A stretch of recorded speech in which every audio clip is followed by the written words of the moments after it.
I'd like to call a meeting to order. It's 9 o'clock. Start out with a roll call. Dick Pufall, Here. Mike Berlin, Here. Clarence Campbell, Bill Metzinger, Here. Martin Vitek, Here. We go to number 2. We need a motion to approve the agenda. Motion by Marty. Do we have a second? Second, yep, Mike, Second by Mike Berlin. All in favor, say aye. all right, Anyone opposed? Motion carries. Next, we'll go on to the public comment period. In order to keep this meeting on track, we have to adhere to the 3-minute per person thing. I hate to do that, but what? Lori, Mr. Campbell just walked in.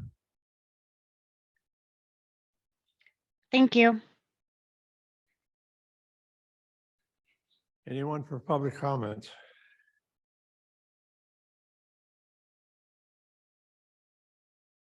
Morning, Scott.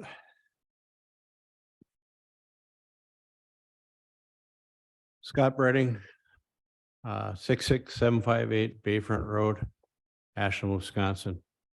Also a resident of town of Sanborn. Just kind of want to give the county board an update of the town of Sanborn. This last week, the town of Sanborn board met on the 8th, and they had a quick meeting at 7:30. The board was a reduced board. It was a Ben Connors, Louise Salas, and Jamie Weaver, the clerk. They voted to apply for a 20-year BCPL loan, which is a Bureau of Conservation Land loan, for a total of $610,000 to repay taxes to the Native Americans. They feel that this loan is going to be also amount of money that they're going to ask the county and the school district to pay back their portions from 2016. I don't know if the county is well aware of this, but they think that there are some codes out there that the county is going to have to budget and pay back money that they've collected in taxes since 2016 to these people. So this proportionate that the town is going to be paying back in this loan and penalties is going to have to come from the county. So the county is going to have to come up with these funds. So you may want to be looking at this in the near future, somehow of budgeting money back.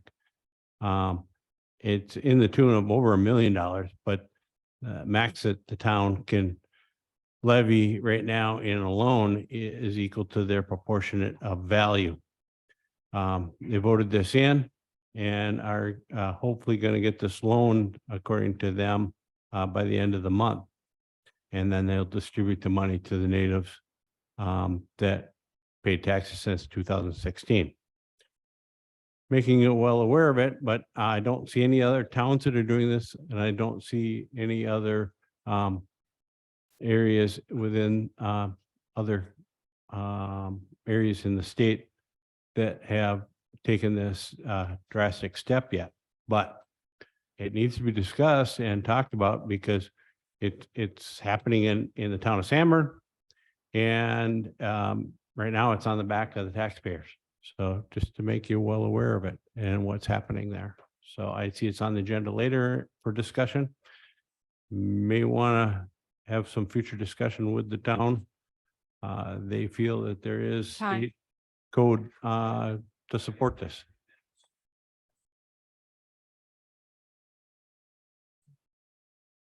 Dick Mitchell wants to give Scott Brady his 3 minutes. Pardon? Dick Mitchell wants to give Scott Brady his 3 minutes. an additional 3 minutes? Yeah, instead of taking Mitchell talking. I won't speak, but I'll give my 3 minutes to Scott. Yes. Okay, Yeah, we should get, can we get a motion? Do we get a motion and an approval for that?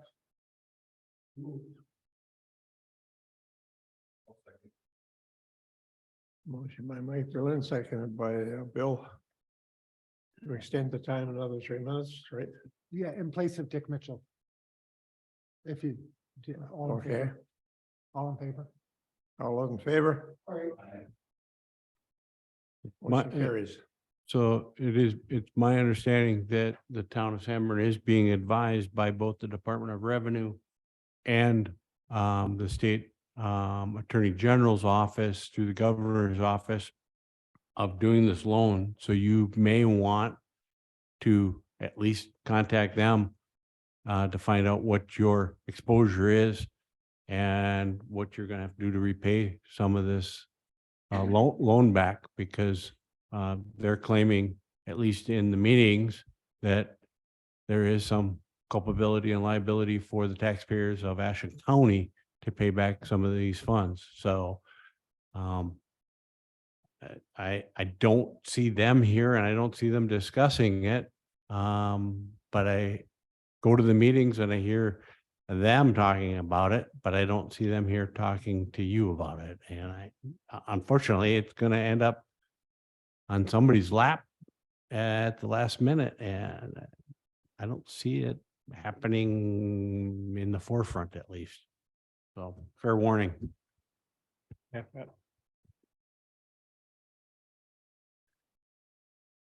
Anyone else for public comments? Kathy? Dan, can I speak under public comments if I'm not on the committee? Okay. I'm on my way to Michigan, and so I am dressed in summer clothes, but I would like to talk about the number 9 on the agenda. And that's the per diem for the county board members that will be elected in April of next year. Since I've been on the county board for 12 years, the county board members have never gotten a raise. We've asked for it many different times, but we've never got it. And I would like to show support to increase this amount that the county board members, there's a lot of people who work very hard on the county board. So I'm just calling or asking to give you my support for item number 9 on the agenda. Thank you. Thanks, Kathy. Now be on your way to Michigan. Go help my mother move to Ashland County. Anyone else for public comments? Last call. Anyone else for public comments? Moving right along, we'll move to number 4, approval of executive committee meeting minutes from May 16th. We need a motion. I'll make that motion, Richard. Motion by Bill Metzinger, Second by Mike. seconded by Mike Berlin. All those in favor say aye. Aye. Anyone opposed? Motion carries. Thank you. Okay, go to number 5, discussion and action on the Spark position request. Got. Yeah, get up here. Good morning. I won't take up too much of your time. I did write an introductory letter to these 3 positions. Hopefully this is a relatively easy decision. This is a contract that we have with the school district of Ashland for a grant that we worked with them on. These are grant funded positions for a limited term. And yeah, so I'm just, if you have any questions, I'm happy to answer them. Yeah, Bill. How much are you paying per hour? On the top of each one of those positions, there is a wage range. I believe that they're between $22 and $24 an hour. You think we'll be able to find someone for that? That part is tricky, and we'll see. I do have some staff internally that are interested in these positions. So it's one of the things that we've been looking at is there a way for some of our internal staff to move into these kind of a little bit more of an advanced position, and then maybe backfill those current mentor roles, which are more at that entry level, those entry level wages. But I'm hoping that we have some interest. We've had some people express interest in working with the program, so. Any questions? Bill, I'll make a motion that we hire these 3 individuals. To be named later. Clarence, I'll second. motion by Bill to approve, seconded by Clarence Campbell. All those in favor say aye. Aye. Anyone opposed? Motion carries. Thank you. Thanks, everyone. Appreciate it. That was easy.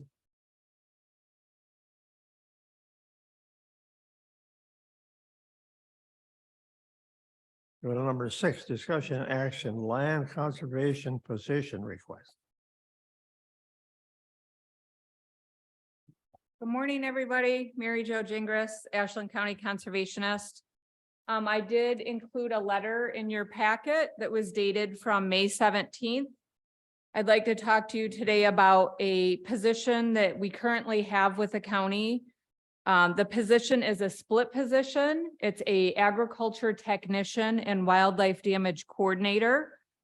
Currently, this position, we've had the wildlife damage program in Ashland County for 25 years. The agriculture technician is a newer position. This position was created as a split position in 2019.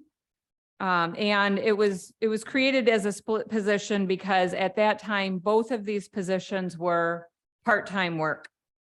So the state agriculture laws that we currently have, as well as our Ashland County Agriculture Performance Standard Ordinance, which was passed in 2018, have greatly increased the agriculture responsibilities that our department administers. In 2021, we incorporated these increased duties into this combined wildlife damage and agriculture technician position.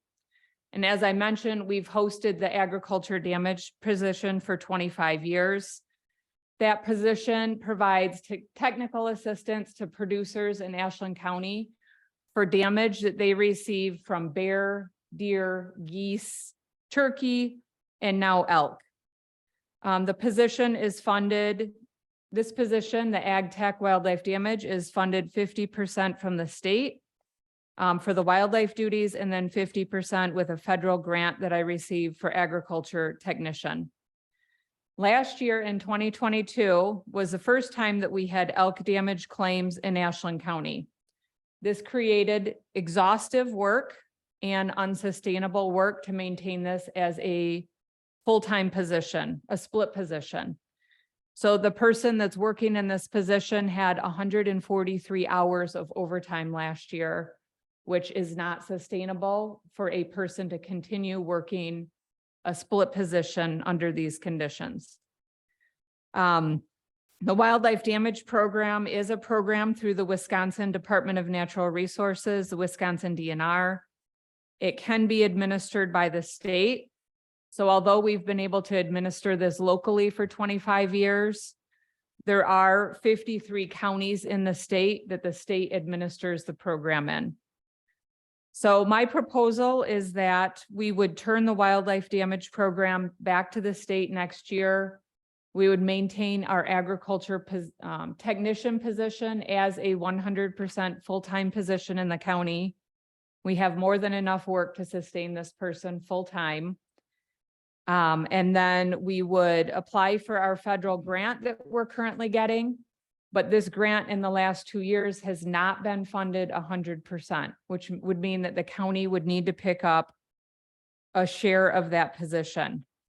The grant is not even due until the 1st of August. I'm currently working on applying for it right now. So unfortunately, we're not going to know how much we get until after our budget cycle is finished. But I'm estimating that we're going to need likely between $20,000 and $25,000 from the county to fully fund that position at 100%. My intention is to write for 100% funding of the position to the federal grant program. I just don't know what we will actually be able to receive. So I'm happy to answer any questions you may have. Yes, Bill. When would this job start if we passed it? It's an annual position, so we've already had the position in the county for 2 years. So they would start on January 1st, where we would not have the wildlife damage duties anymore. We would turn the wildlife damage program back to the state at the beginning of 2024. And then the position would just be 100% agriculture technician. And that person, what that job is they work with farmers on writing nutrient management plans. Every farmer in the state is required to have a nutrient management plan. Currently, only 20% of our farmers in Ashland County have these plans. So we've been working diligently to try and increase that percentage. Nutrient management plans basically identify the areas on the farm where manure is being applied. It calculates the amount of manure that the farmers are producing based on the number of animals they have.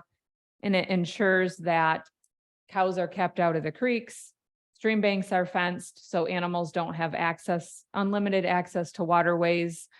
They also identify areas on the farm where manure is applied, and they ensure that there is no direct runoff of manure to waterways. What happens if we don't refund this program? Then we're going to have a challenge with administering our nutrient management ordinance that we passed in 2018. And we would have a challenge with administering the writing of these plans in Ashland County. Did the agricultural committee discuss this, and what was their reaction? We don't Is have that, what committee are you under? a Land Conservation Committee. Have they discussed this? No. Are you looking, Mr. Marty, are you looking for something in next year? Are you looking Use your for this microphone, to be please. Included in next year's budget or currently? Yeah, I would propose this in the 2024 budget.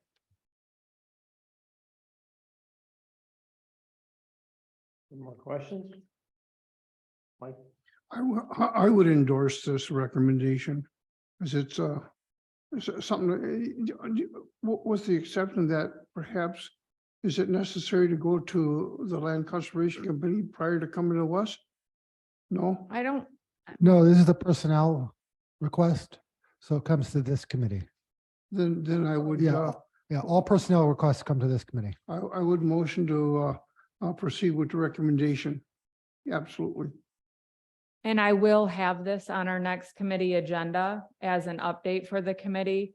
The committee will also need to decide if they formally want to turn the wildlife damage program back to the state, or if they would choose for us to repost a part-time position and try and hire a Well, coordinator. It's good that we're bringing this to us in time so that we can put this on our finance committee in our 2020 budget.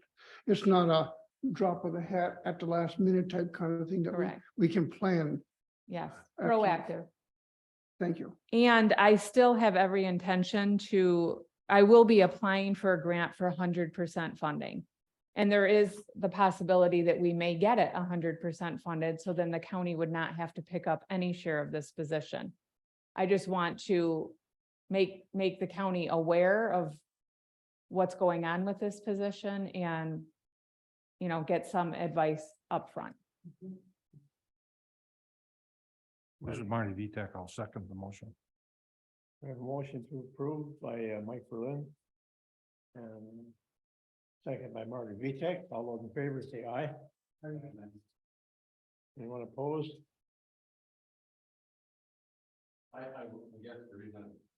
The reason I'm opposed, I'd like to see how much it's going to cost us. That's, I think it's a great position. And I think, we have need for it, but, we're kind of vague as far as what we're going to have to pay. Yeah, And I can't go along with that. I can let you know in October. We'll be notified at the end of September on the grant. So unfortunately, it's going to be after the budget cycle is all the final numbers. Yeah, I was just gonna say that we probably will know before we approve the final county budget and if we need to make adjustments, we can at that time. Yeah. Okay, thank you. Motion carried.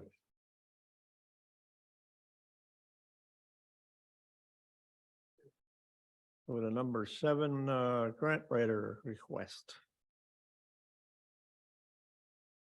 This is something that a couple supervisors have brought up several times, including Mr. Berlin, who's in the room here. This is Supervisor Berlin, District 12. And this is kind of on my watch, so to speak, as a grant writer. City of Ashland does not have a grant writer. Or not the city, but the county of Ashland does not have a grant writer. I did ask Dan to reach out to surrounding counties to see how many counties in the state of Wisconsin do have grant writers. Yeah, and I haven't heard back yet. That'll take a while, but I do know that Douglas County was just hiring for one. Mhm. And I know Because- Chippewa County was hiring one. I know a lot of counties, especially south of Highway 29, have them. So my background working with the government in Bureau of Indian Affairs and being on the tribal council. Many, if not most of what we do in those areas are funded by grants. And at the present time, excuse me, that or the ARPA or the COVID CARES Act ARPA fund, we picked up $3 million of that here just a little while back. And I'm of the opinion that there's going to be more ARPA funds out there probably to 2027 to maybe in 2030. And if we don't take the lead on this and be more proactive in going after this government fund that's available to ourselves, like municipalities and such, we're going to be left without. But the thing is, one of the things we talked about at our roads meeting yesterday was that, what's all inclusive to a grant writer? And we talked to Matt Erickson with regards to that yesterday. And he's our roads engineer down here in Marengo and stuff like that. And he not only writes grants, but he manages and stuff like this. And one of the things I believe that we really need to do is take a look at, or we need to know the encompassment of what a grant writer is. He does not only, or she, this grant writer does not only write the grant and, hopefully we're going to get a grant, but they also monitor the grant and there's reports and everything that is inclusive to that grant. So it's just not like hiring a person. And as a matter of fact, we talked about initially developing a job description for a grant writer, so we know what the encompassment is for this individual or this. It's not going to be an individual; it's going to be a department when everything's all said and done, because no one person is going to be able to do this by themselves, even through the coordination and collaboration with the city or county administrator and the board. So therefore, I would like to, discuss this openly with the board members here, and much like what I indicated to Dick and Dan here in the past, that I would like to have an open, lively discussion with our board members here as to the development of a grant writer for Ashland County. And do we really want this? I know we need it. But, the encompassment of the overall. This has been brought up many times over the course of time that I've been on the county board. The only problem I have with this is there's no indication of what this is going to cost other than the statement that it might be able to pay for itself once the position is established. But that's going to take some time. And if I'm going to think with salary and benefits, we're probably talking $100,000 for this position. And where are we going to come up with that kind of money? To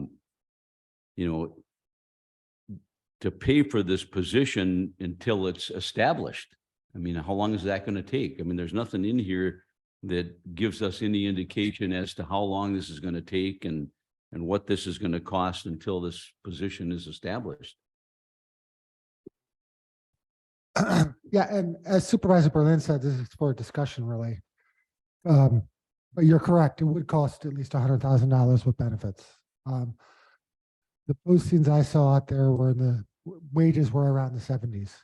So you add the insurance and you're at 100 and benefits, you're at 100 grand.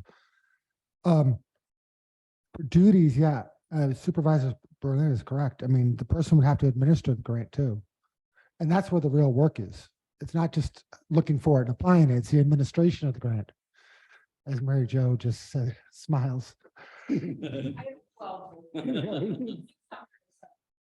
Right, but the administration is where all the hard work is. I mean, that's where you're doing all your accounting and monitoring and reporting, and it's just, that's the hard work. And that's why it's so difficult for us to apply for grants, because, well, we can, like Mary Jo can go, she can go apply for 10 more grants and get them easily, but she doesn't have anybody to administer them. And she can't work 80 hours a week either. So that's the problem. So, would it pay for itself? Yes, eventually. In Mary Jo's case, she has $700,000, give or take. So, normally a grants let you take 5 to 10% for administrative expenses. So just doing the quick math, $700,000 of grants equals $35,000 to $70,000 in income. So we would definitely, a grant writer would definitely have to get over $1 million a year to pay for themselves. I agree, paying for it is a challenge.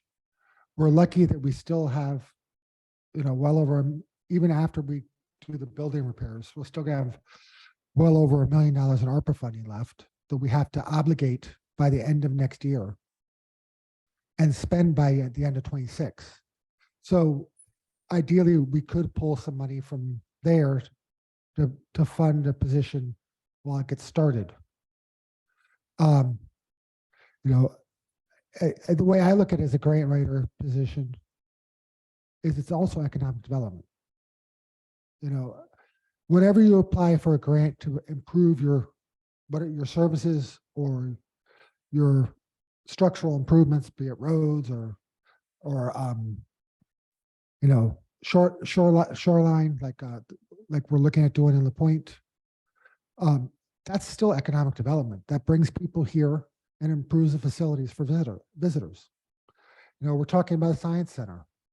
Well, that's really all about, it's not about the science we're really interested in. It's more about the economic development it brings. And the economic the tax growth it brings, really, that's what we're looking at. So I do think it's worth talking about. Ultimately, the decision's yours, and what kind of parameters you want to put on it I think needs to be discussed before we even get to the stage of writing a job description.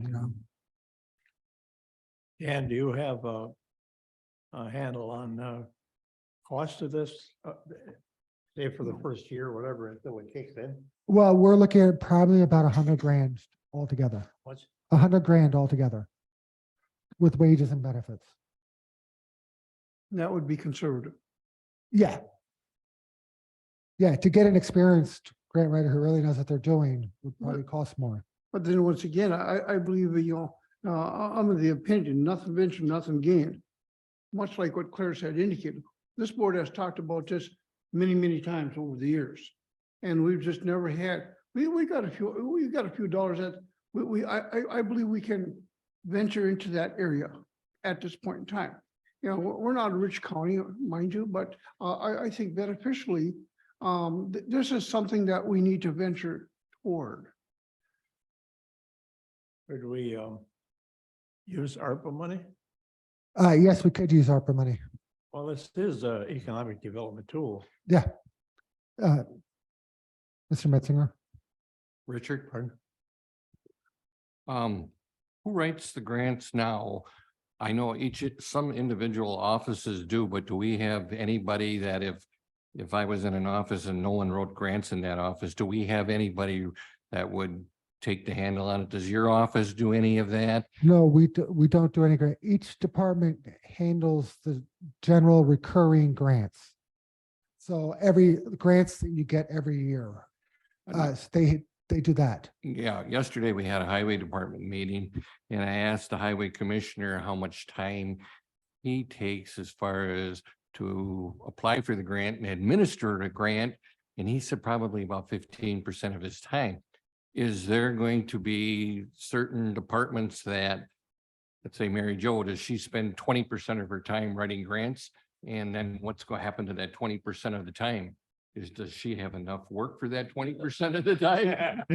Or is she still going to help the grant writer or, you know, how many people write grants and do we have any handle on that? And you know, does the sheriff's department write a grant or, you know, Yeah. I don't know. Yeah. Well, first of all, I don't think Mary Jo is a good example because she could definitely use any time you free up for her. And in fact, yeah, yeah.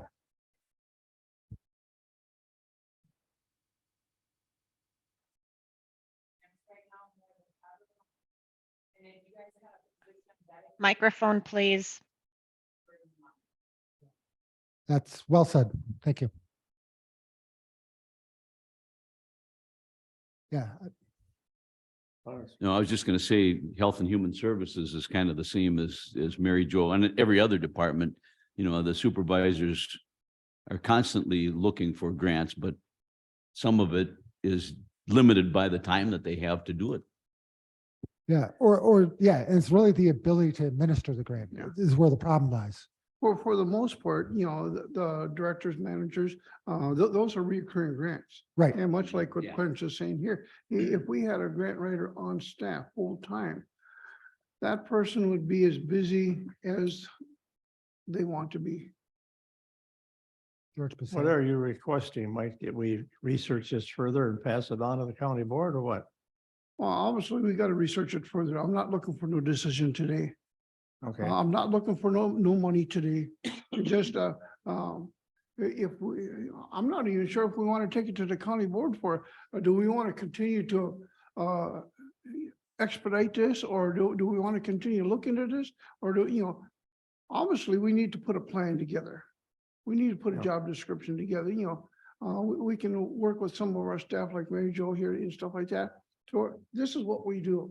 And this is what this person or this department is going to do. Like I say, this is not going to be one person. This is going to be a department. So we're creating a department here. price just went up. The Yeah. price just went up. Yeah, and I was envisioning one person to start, and then if the grants started really rolling in, hiring another person and another, and so Well, on. this first year out of the gate, if we had this grant writer position, it would be a 7-figure right out of the gate. Maybe even 8-figure. $1 to $10 million right first year out. As Mary Jo had indicated, there's so many grants out there right now. We're not taking advantage of this. We are Ashland County. Why aren't we? Well, because we talked about it for how many years and we just didn't have the money, or, you know, we just didn't have the, I'm giving it a little push. We got a little bit of money that we can invest in, $150,000, whatever the case may be. Let's get this going. Nothing ventured, nothing gained. I don't think we can fail. And some of our staff like Mary Jo here, it's out there. We need to cast a line out there and reel it in. And if it involves hiring a person or a department, here we go. Get her done. Marty? Back in the last century, I had some experience writing grants and administering them. And it can be done. And you're right, there's a ton of money out there. But in order for me to do that, something else had to give. You know, there's only so many hours in the day. So a grant writer to take care of that and to maintain a database where you can continually draw off of and write grants in the future is pretty important and pretty helpful too. So, and there's a kind of a, Mary Jo will agree with this, I think. There's a kind of a train of thought that goes into grant writing that you need to kind acclimate yourself to, you know, to just kind of get in the groove, and it could go pretty well if you have the tools, yeah. Well, I think there's a consensus that this is a very important issue. And the thing is, we have resources available to us, such as ARDC and Northwest Regional Planning. We had children here just last month. We got coverage here in town. And, you know, I don't think it's an issue of collecting. It's a matter of putting things together on how we want to format this. We want it to format for our usage. We don't want to be a generic thing out there. We want to specify this just for Ashland County. I guess what I'm saying is I want to be a model for the state of Wisconsin.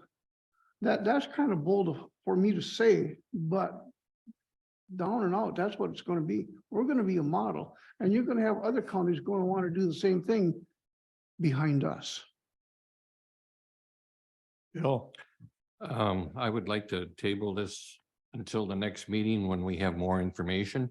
I'd like to know what some of the salaries are and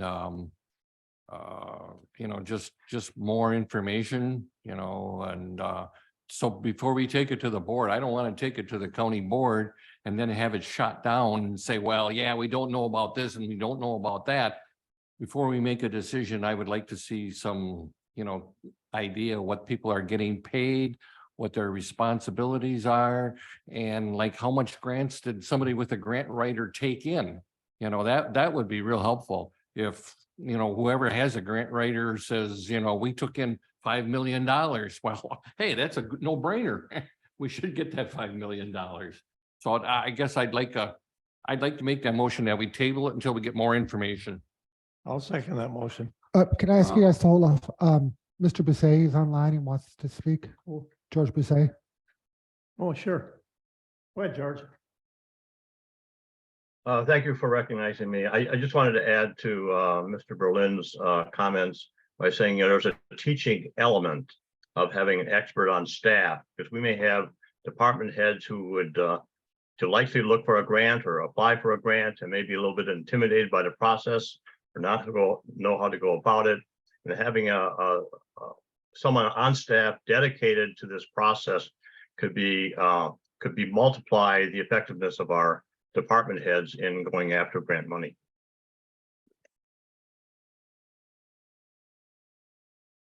Any more comments? I just wanted to comment on Bill's motion to table. I don't know that we have to table this. We can just make a recommendation that we put it on the next agenda for further discussion. I mean, that's all we're doing right now is discussing it. We're not taking any action. So I don't know that we need to table anything. We're just discussing it, and we can recommend that we put it on the next agenda with more information. I guess that's what kind of I thought I was doing, is so that we discuss it next with more facts. Right. You know, I guess we don't need a motion.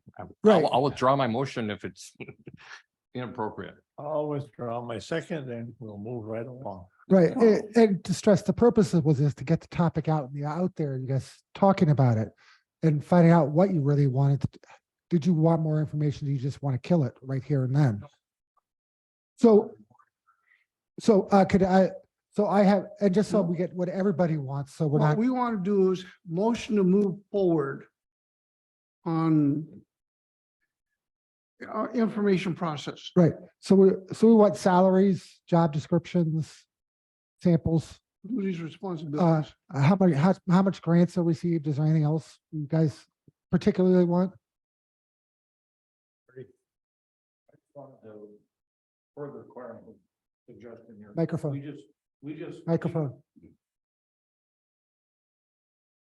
Green light there. I just wanted to continue Clarence's suggestion. We just make it a agenda item indefinitely until we come to some conclusion. And hopefully we can do this in time for our 24 budget. Yeah. So it's a timely thing. Absolutely. Thank you. Okay, no more discussion on this. We'll move along. We'll go to number 8. Discussion and action, sick time transfer for new sheriff's deputies from other jurisdictions.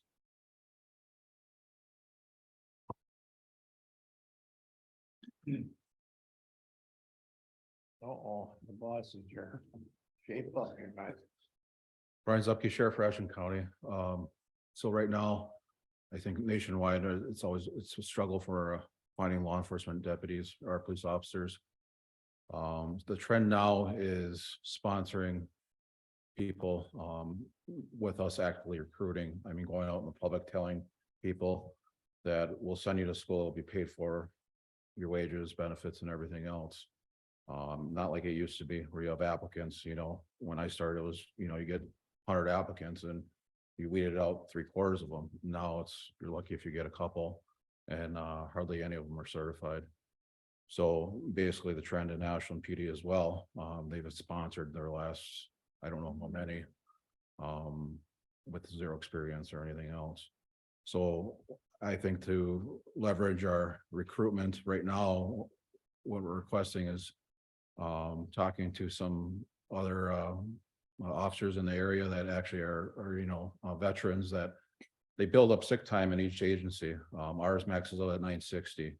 So our thing was maybe if we offered lateral transfer of sick time around 400 hours, between 400 and 500, it gives them incentive to want to come here with experience instead of finding somebody that's basically right now, people we're recruiting, we're sending to school. You're gambling, rolling the dice that they're going to pass the academy and come out and want to stay. You get a veteran officer that's well established, knows they're staying in law enforcement. All they're worried about is their benefits. Can they transfer over? They spent all those years building it up, and say, I'm not going to go to this agency because I'll lose all that. I worked all these years to get that. So I think meeting in the middle, saying, hey, we'll let you lateral transfer over 400 hours. We max out at 960. At least we're keeping them for 5 years, or more. So that's it would help us. We're 3 deputies down. In August we'll be 4 down due to retirement. So basically, like I said, we're no applicants. We've been out recruiting, just us on the street saying we'll sponsor you and send you to school. Right now we might have one that's interested if he can pass the initial test to get into the academy. I got a question for you, Brian. Yep. Has this been an issue in the past? Whether somebody determines to come here or not? Yeah, I think this is in the last probably 2 years. It's become an issue. I think law enforcement is not as enticing to people anymore. Like I said, when I started, there was many applicants. Now it's just not as encouraging what people see in the media and the backlash and everything else. And over the years, benefits have gone away. Bill, I gotta get a red light. How much would this cost us if somebody's got 400 or 500 hours to transfer? How much would that cost us? 400 hours, that's at their, That like about $10,000 or more? probably around there. I don't know, Dan, they're at, I believe the regular deputy is 28. I think 34 around there. Yep.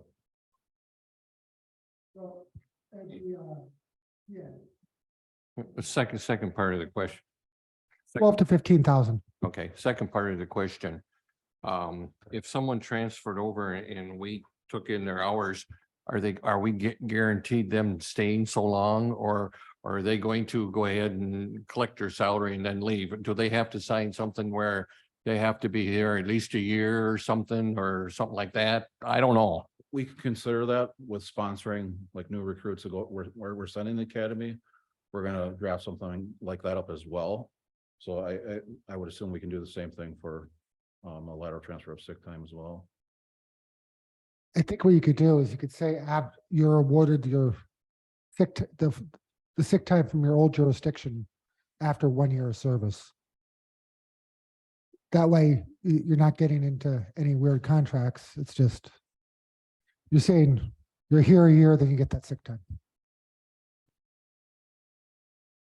Bill, With that explanation, I can live with that, and I'll make a motion that we go ahead and pass this. Can I ask that you specify this applies to the sheriff's department only? I will add that too. That it applies to the sheriff's department. It makes a lot of sense. We don't have to train somebody.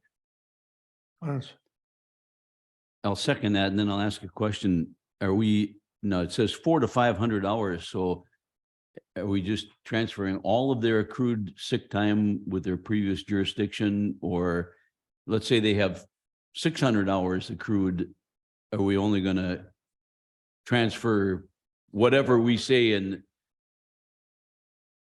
50%. We'd only accept 400. They'd only get 400. If they Okay. got more, that's the agreement. So if they have more accrued, they just get the Yeah. 400 though. Yep. Okay. Is that what we're gonna, I mean, it says $400 to $500. Are we gonna specify a strict number? Okay. I can go Marty? along with that. This is just sworn officers. Yeah. Okay. So is the motion for 400 hours of transfer or? Yes, it's for 400 hours. And applies to sworn officers only. Correct. I have a discussion question with regards to a new hire, and we're talking about bringing as much as $400 after the first year. When we hire this new officer and say we had to, they wouldn't train him because they'd already be trained. But are we moving, or we pay moving expense and anything else, or is it just a sick leave? Just sick leave. Okay, thank you. we have a motion to approve. Do we have a second? Clarence seconded it. Okay. Ready to vote? Hmm. All those in favor say aye. Aye. Anyone opposed? Motion carries. Thank you. Yep. Go to number 9, discussion and action, county board per diem for county board members elected in April 2024. Again, several supervisors have asked about this. State statutes require that any raise in pay for an elected official has to be done before papers are pulled for the next election. So if you want to raise the pay for county board members, you have to do it before December.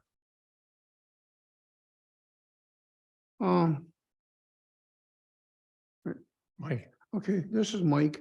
I was one of the individuals that are bringing this forward. However, in the last past couple of 3-4 years, much like what Kathy had indicated here earlier, is that in the last 12 years, she's been on the board, and I've not been here this long, but the board has not gotten a raise in that period of time. Currently, we get $50 stipend for coming to these meetings. Dan did share with me what the other 70 or the other 71 counties getting, and the range is like that. It's, wow, it's ridiculous. And I'll just go on to say that $50 is a kind of a minimum low end of it. But there's other counties that give much more per diem for their constituents or for their board members. I, at this point in time, do not, and I'm not prepared to make a motion or recommendation to go to $7,500, $200. I'm not prepared to do that. But what I wanted to do is have these parameters available for the board here so that we can kind of discuss that. I want to put this thing to bed. Either we're going to stay where we're at, or we're going to give ourselves a little bump to maybe, well, I don't know, 60, 75 bucks or whatever, and move on. But Marty, I'm looking for discussion. This will ultimately be decided by the full board. right? Mhm. Yes. Yeah, okay. what? Go ahead, Gary. Yeah, thank you. And this comes as no surprise to most of the people in the room, but I'm against raising the per diems. I didn't join the county board or any other board I've been on for 50-some years for the money. I did it because I think it's the right thing to do. I would caution anybody to go public with raising per diems before an election, because when you hear the tax increases that have been going on, not just from the county, but other entities, the last thing I'd want to do is go out there and say, hey, I want to raise, but I'm going to raise your taxes to do it or something. So, and I agree, the full county board can make the decision, and it comes as no surprise that I'm against it, and I'll be against it if it goes before the full county board. Thank you. Yeah, I agree with what Gary said. I've been on this county board for 27 years. When I started, we were getting a $35 per diem. And it was raised to 50, probably 20 years ago. Somewhere in that realm. And I agree, I'm not on this county board for the pay. And to me, $50 a meeting is more than enough. So I would oppose it. Bill, I've been at some meetings for 5 hours and you get $50. I have no problem with $50, but I'm just saying, I see some of these other counties, if they pay based on how long the meeting is. Probably last year, I probably was 3-4 meetings that was 4 or 5 hours. And that's a long time. And especially if you have to drive there, like the highway department, that's another hour. So it's, but I guess if it came down to a vote, I would support the $50, keeping it. If you have to drive there, though, you should get paid mileage. And which would offset the hour or so that you're driving. Plus to offset the 5-hour meetings, you do have some meetings that only last an hour or so. go ahead, George. Right, so unless I'm mistaken, I believe we have an annual cap of $1,000 maximum paid per year. And I could see a situation where you might maintain $50 per meeting, but you might want to raise the annual cap because it becomes a disincentive in participating in meetings after a person's reached the annual cap. If you're serving on 3 committees and each one meets 4 times a year, you're already over the annual cap, even without board meetings. So that would seem reasonable to me, just to raise the annual cap, leave the per diem amount in place. One thing we did do when we raised it to $50, sometime after we raised it to $50, at that point, we were only getting paid for 1 meeting a day, whether or not we attended more meetings. And we had supervisors who would not go to the second meeting because they weren't going to get paid for it. So then we gave $25 for the second meeting in a day. But I can remember when I was asked to run for county board, and some of you remember Caroline Sandin, she was the representative from my district, and she asked me to run because she was going to resign from the county board. And she made the comment, she said, and you'll get paid $35 for a meeting. And there are some people on this county board that are only in it for the money, is what she made the comment. Yeah, Marty. I agree with that. Anybody who does this for the money needs some vocational counseling. But I do think that we need to change with the times, and I think that personally, I'm okay with $50, but we should give the entire board the opportunity to express their opinion. Bill mentioned something about a 4 or 5 hour meeting. If you look at the breakdown that Dan gave us on other entities' wages and length of meetings and stuff, some of them pay extra for over 2 hours, over 3 hours, or whatever. I guess maybe I didn't total them up, but probably a third of them are paying more than we are. Just an example, I've been on the city council for, I don't know, maybe 19 years now. And right now they pay for a city council meeting $75. And then for the committee of the whole, which is another meeting, it's another 50. So it's $125 a meeting. Not that that has any bearing on this, but I think we should just forward this to the full county board and get a consensus of how everybody feels. I guess I don't care.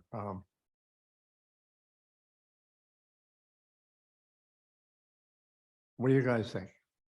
Bill? I think what we do is we forward it to the county board. We have to give them some kind of guidance because they need guidance. And otherwise, it's just going to be a free for all again. I do think the county board chairperson should get a raise. They have a lot of responsibility. I wouldn't have the time to be county board chairperson because it's something that's going on steady. And but I think we need to make a suggestion to the board, either that we're in favor of it or we're not, and then have it, then the board can decide from there. But if we don't give them at We need least a recommendation. a recommendation, that's what we need to do. Just an example here. Say a $25 increase. I did the math on that, and if we average 4 meetings per member per month, that's probably pretty close to the average. You don't go to 4 meetings a month? Okay, so I'm a little high. Anyway, a $25 increase for 21 members would come to around 25,000. Just something to think about. Our recommendation can be anything. Because obviously, once we make a recommendation to the county board, they're going to dissect it. Kathy's got her opinion, George's got his opinion, Gary's got his opinion, and so on and so on. And they're going to ultimately make the decision whether a raise or not is given. But at this Well, point we in time, better go in with a recommendation or it's going to take forever to do that one thing. right? Right? Marty? Well, in order to get the ball rolling, I'll make a motion that we increase it to $75. Do we have a second? So that's what it is we should have, as George was saying, is indicated. Microphone, please. As George Bussey had indicated, this recommended increase of $75 is going to oversee the $1,000 cap per year. So that would have to be inclusive. Yes. We I have would a recommend motion and a doing, second, right? I recommend doing away with the cap. Or that, yeah. I just do away with the cap. I mean, if there's 1 year where you have more meetings than another year, then it is. It's gonna go up and down. And board members should be paid if we're required to have meetings. So I would just get rid of the cap altogether. Clarence? I'm not comfortable with raising it to 75. I would maybe agree to go up to 60, but not to 75. Well, if you're independent, wealthy, you can bring the donuts next time we have a meeting. We have a motion and a second. Discussion. I don't know who made the second. Motion by Marty, seconded by, He wants a discussion. I would like discussion, please. really, go ahead. I guess I'm in favor of leaving it as it is and bumping up the county board chairperson's salary to $7,000. So I would vote against this motion. I would like to keep it as it is.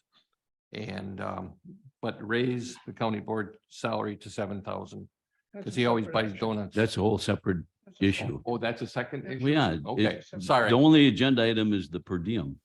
Well, it's a per diem to the county board chairperson too. No, is it that's not a per diem. That's a salary. That would have to be a whole different discussion. Okay. No, No, it's not it's on the not on the agenda. agenda. I do not know who made the second on that motion. Mike, Okay, we have a motion and a second on the floor to raise salary to $75. All in favor, say aye. I, Aye. Opposed? I, You're bailing out. You don't care.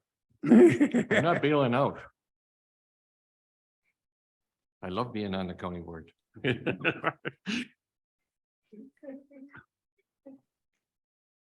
Okay, now we go to, I don't know if that motion passed or not. I 3-2. Yeah, 3-2. motion passed. thank you. Will this be on the county board next meeting, the 27th of June? Do you want it to be on the next meeting or do you want to wait till the July meeting? How much do we have going on the June 27th meeting? All I have scheduled is the joint dispatch. I think it should be discussed then. The next meeting? Okay. And do you want me to move forward with a separate raise for the board chair at that same meeting? Well, I mean, have me introduce the legislation, resolutions to raise the pay of the board chair. I Do you want me to guess do that? if I have the floor, I would like to see if that is the current county board chairperson, does the county board chairperson would like more or what, or too much or what? What's your opinion on that? Is that? I don't think I'm in a position to ask for more money. Well, like I say, I do feel that, your responsibility is a lot. And, you take a lot of time, you go to meetings and stuff and just, like I say, I wouldn't want to do that. Well, one of the things that goes along with it, at some point in time, somebody had questioned, how many meetings do I go to? They didn't think I was going to enough meetings. Well, if you want to pay per diem, leave the wages the way they are. I make out a hell of a lot better that way. I go to a lot of meetings. I'm not going to get involved in that discussion. That's I couldn't vote on giving myself a raise. It just wouldn't feel right about that. Okay, are we done with this now? We beat it to death? We have not yet. So you would recommend to the next county board meeting that we give for the next election, 24. that we increase the county board chairperson's salary to $7,000? No, I can introduce it onto the county floor. The board Okay. chair or I can introduce a resolution onto the county, go bypass committees and go to the county board floor. Yeah. So if you want me to do that, I will do that. I don't know, is there enough support for that, or are you going to, at the county board meeting, say, no, we're not going to do that? I think any county board member can request You can ask me to do it, yeah. and to do that Okay, outside of the committee. okay. So, That is my understanding Yeah. anyway. yeah, so that's why I'm asking, do you want me to put it onto the, Yeah, I just wonder what the rest of the board of the executive committee feels. Well, again, it's not on our agenda, so we really can't discuss it. yeah, I was dealing more with next agenda. Okay, Okay, the horse is dead. Stop beating it. Yeah. I guess we'll move along to number 10. Town of Sanborn discussion. well, there's nothing new. I've been told by WCA that this will be one of the very last issues that this legislature deals with. I am also under the impression, although just an impression that they do not know what they want to do yet. So there's really no update. I will keep it on the agenda in case something does break. Do they know how important this is? They know how important this is, but I don't know if legislative leaders view it as important as other issues. Yeah, I was gonna say, it's important to us, but it's not important to them. If they were affected, they'd be screaming. It's not in their backyard. Yeah, I think it's fair to say if this were in Milwaukee, it would be solved. Bill.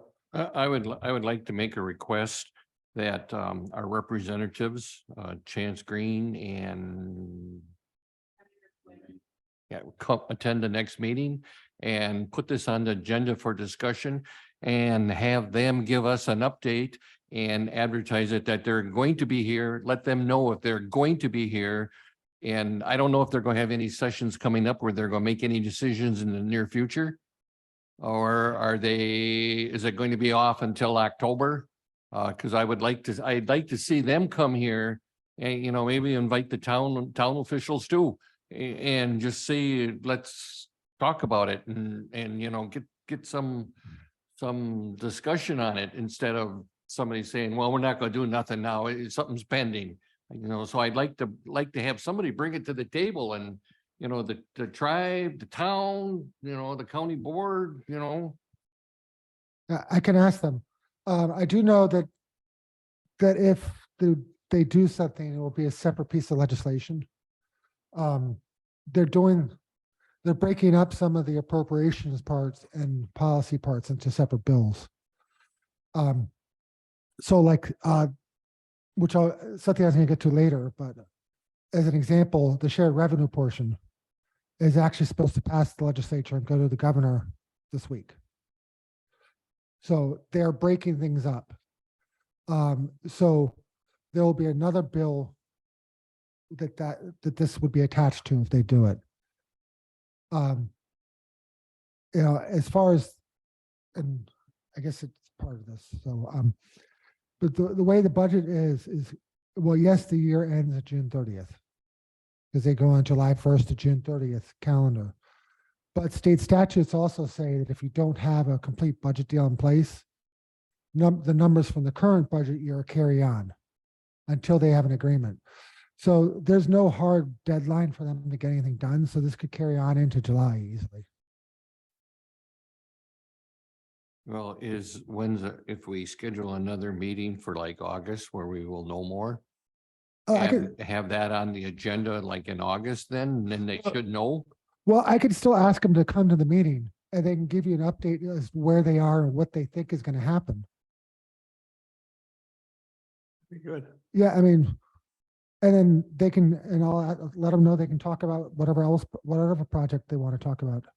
I know they're both working on housing, a revolving loan fund for housing, where they've dedicated $1 billion to provide zero interest loans to developers to build more housing. And both Green and Quinn are working on that specifically, which actually could benefit us greatly. This is Mike. I may be wrong here, but I think what Bill is alluding to is that we want to be in the know. So being in the know, if we can have the town of Sanborn here to keep us abreast of what's going on. Because we have constituents, taxpayers here and stuff like that want to know as well. Because ultimately, this is on your back. You guys are paying bill. Yeah. So we would like to know. An unfair bill. An unfair bill. Yeah. Mr. Berlin, I understand that, but if the legislature doesn't know what they want to do, there's nothing they can tell you. And that's in the position we're at right now. The legislature doesn't know what they want to do. They have 1,000 different options and they get new ones all the time.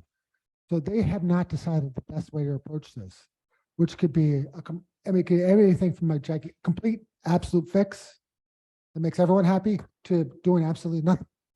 I mean, they don't know what they want to do. And Well, Well, we're talking two different things here, obviously. Number one, last week, the town of Sanborn had a special meeting and they took action and we had a couple of taxpayers out in the audience that brought that information forward here to the county or to the executive committee just today. And I believe what we're looking for is a communication between the town of Sanborn and the executive committee / county board to the resolve of this issue, to address the resolve of this issue. And of course, right now with what the statement that Mr. Scott Brenning had alluded to is that the town of Sanborn is looking to, what was it, a 20-year loan? So, you know, we're not abreast to that, other than the fact that we have a constituent, a taxpayer, bring this forward to what the town of Sanborn is doing. If we Right. can have a better line of communication between the town of Sanborn and the county board, executive committee on what's going on, we can be in a know. Right. Well- Yeah. And I did talk to Jamie last week and he did not tell me about this. I talked to him on the phone last week and he didn't tell me anything.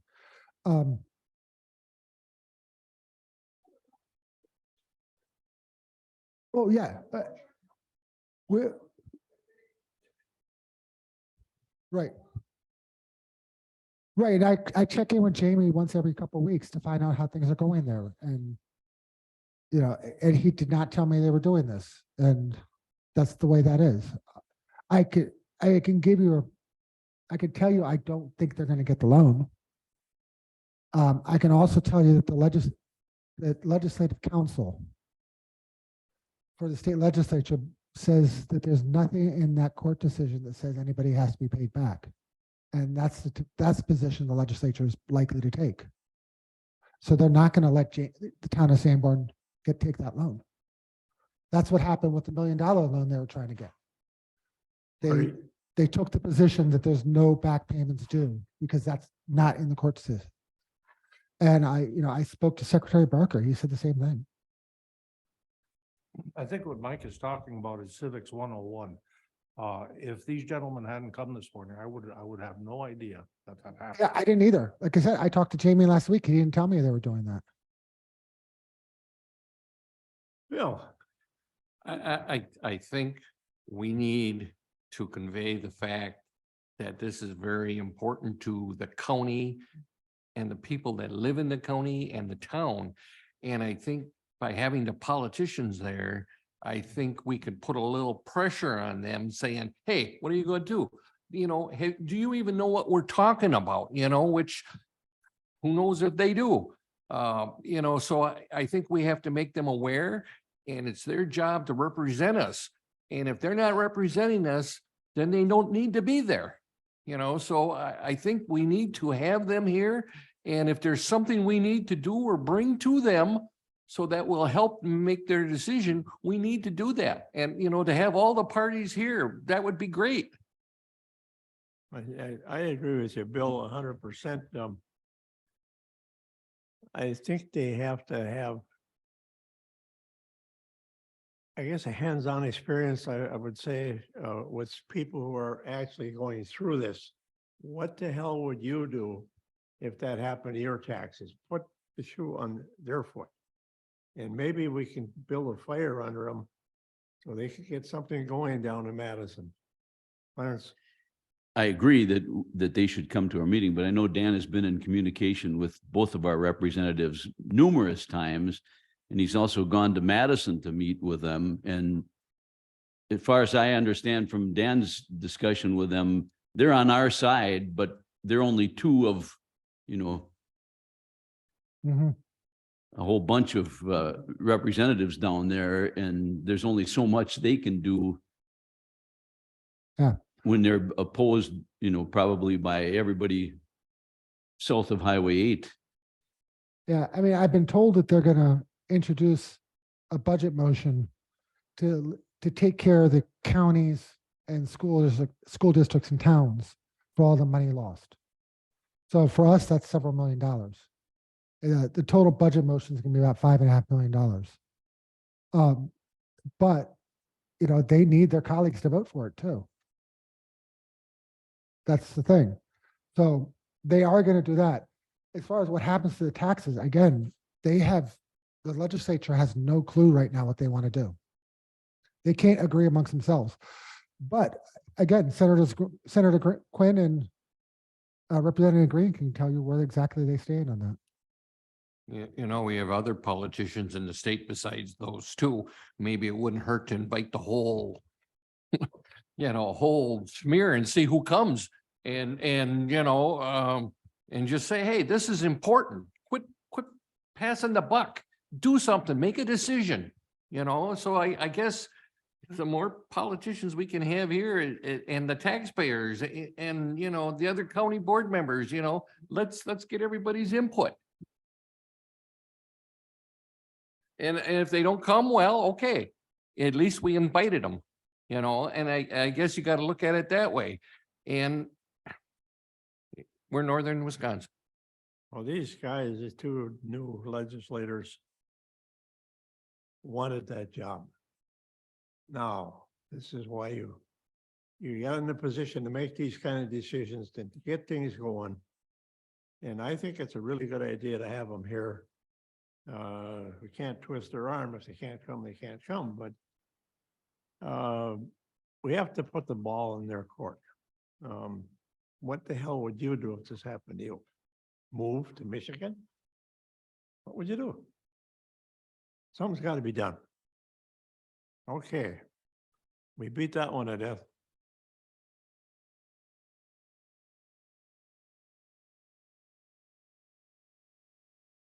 Gonna move right along to number 11, joint dispatch resolution.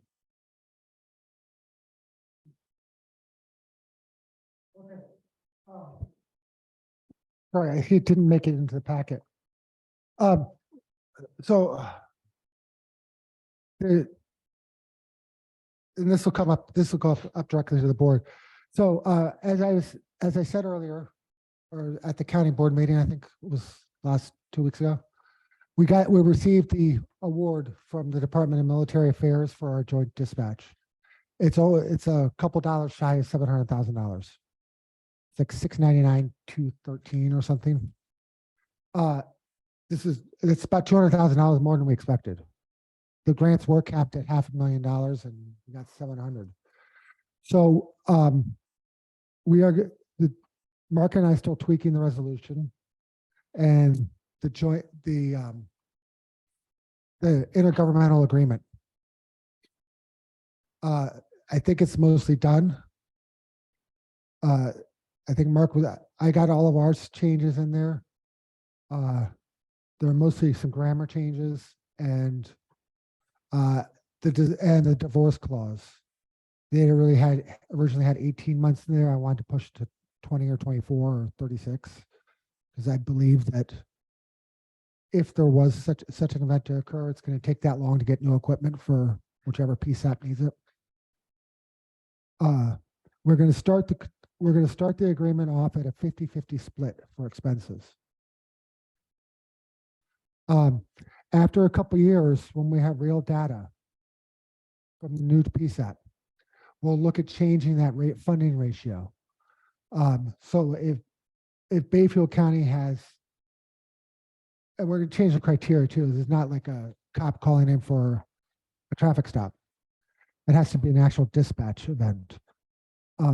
If one county is greatly higher than the other, then they may have to pay more down the road, just because they're using more of the service.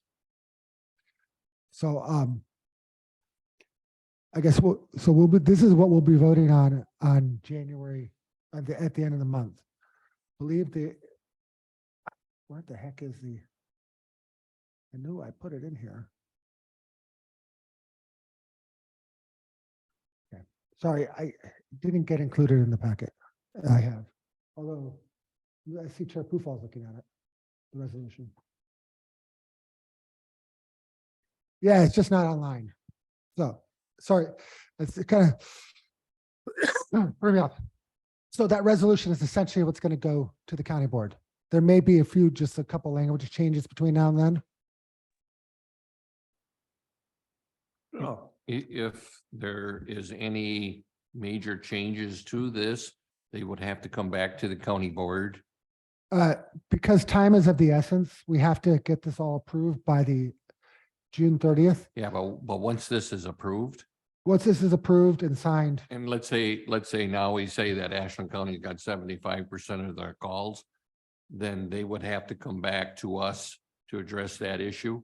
nope, the contract, the intergovernmental agreement says that the board of directors will set that rate by a 2/3 vote. And so that binds each county, So how long is this binding for? as long as the counties agree to stay in the agreement. I could tell you the agreement is with Andy Phillips right now too. WCA offered to provide us assistance on this. So Andy Phillips is providing his service, and he's charging the WCA for the legal expenses on it to make sure that the IGA is actually appropriate. And we'll have his response back shortly. I can also tell you that WCA will be working on trying to get us an innovation grant for this also, which is a new funding mechanism in the budget created by the speaker, where municipalities and counties, or counties and counties, or municipalities are rewarded for combining services.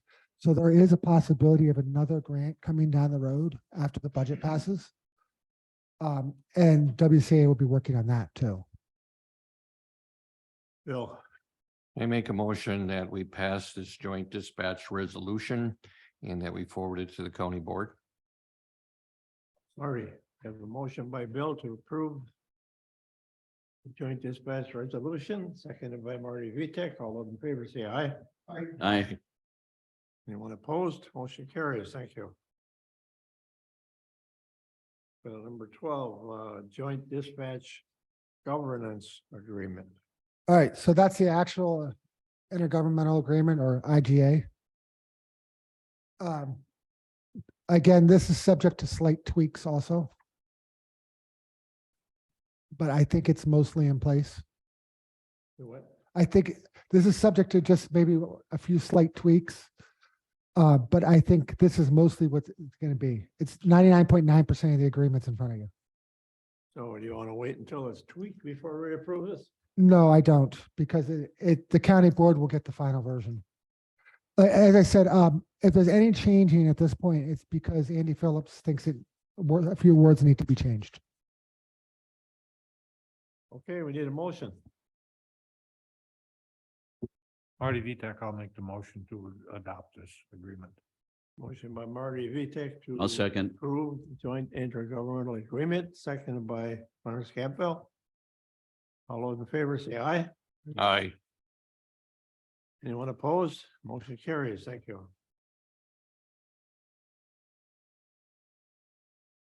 Number 13, economic development, Carver Harris Ashland Area Development Corporation. Up here. He's probably out of the mood by now. Yeah. Hey, by the way, Carver was supposed to have something earlier today, which is why we put him at the end of the schedule. So we didn't make him wait because he had actually requested to be the last item. So Yes. Tell me how much time you would like for this discussion. 3 minutes. Come on. just I try it. I will give you as much time as you want. Yeah. Okay. 10, 15 minutes at the most, including questions. Okay, and I'm assuming that you're looking for an overview of economic development activity throughout the county. Is that correct? Okay, at any point you want to stop me and say, I need more details, go ahead. Otherwise, I'm gonna run through several different things if that works. Entrepreneur activity in Ashland County has been very high. I thought 2020 was going to be our year. Of course, that came crashing down with COVID, but July, August of 2020, entrepreneurial activity picked up again. I'm having a hard time keeping up with the amount of inquiries that are coming in. It is at an all-time high that I've seen right now, which is very, very encouraging. Part of that is because of where Ashland has been going, Ashland County has been going naturally, but part of it's because of COVID. There's a lot of opportunities now that we haven't had before. I listened with a lot of interest about the grants and the grant writer. My opinion about grants and economic development is you got to make hay while the sun shines. These grants are available right now. This is where you put the pedal to the floor here and get in as much money as you can, right? And as far as how much money can they bring in, grants is really important. That's why I'm touching on this. I'm not trying to go back to another topic. Obviously, I'm the executive director. I'm not just the grant writer.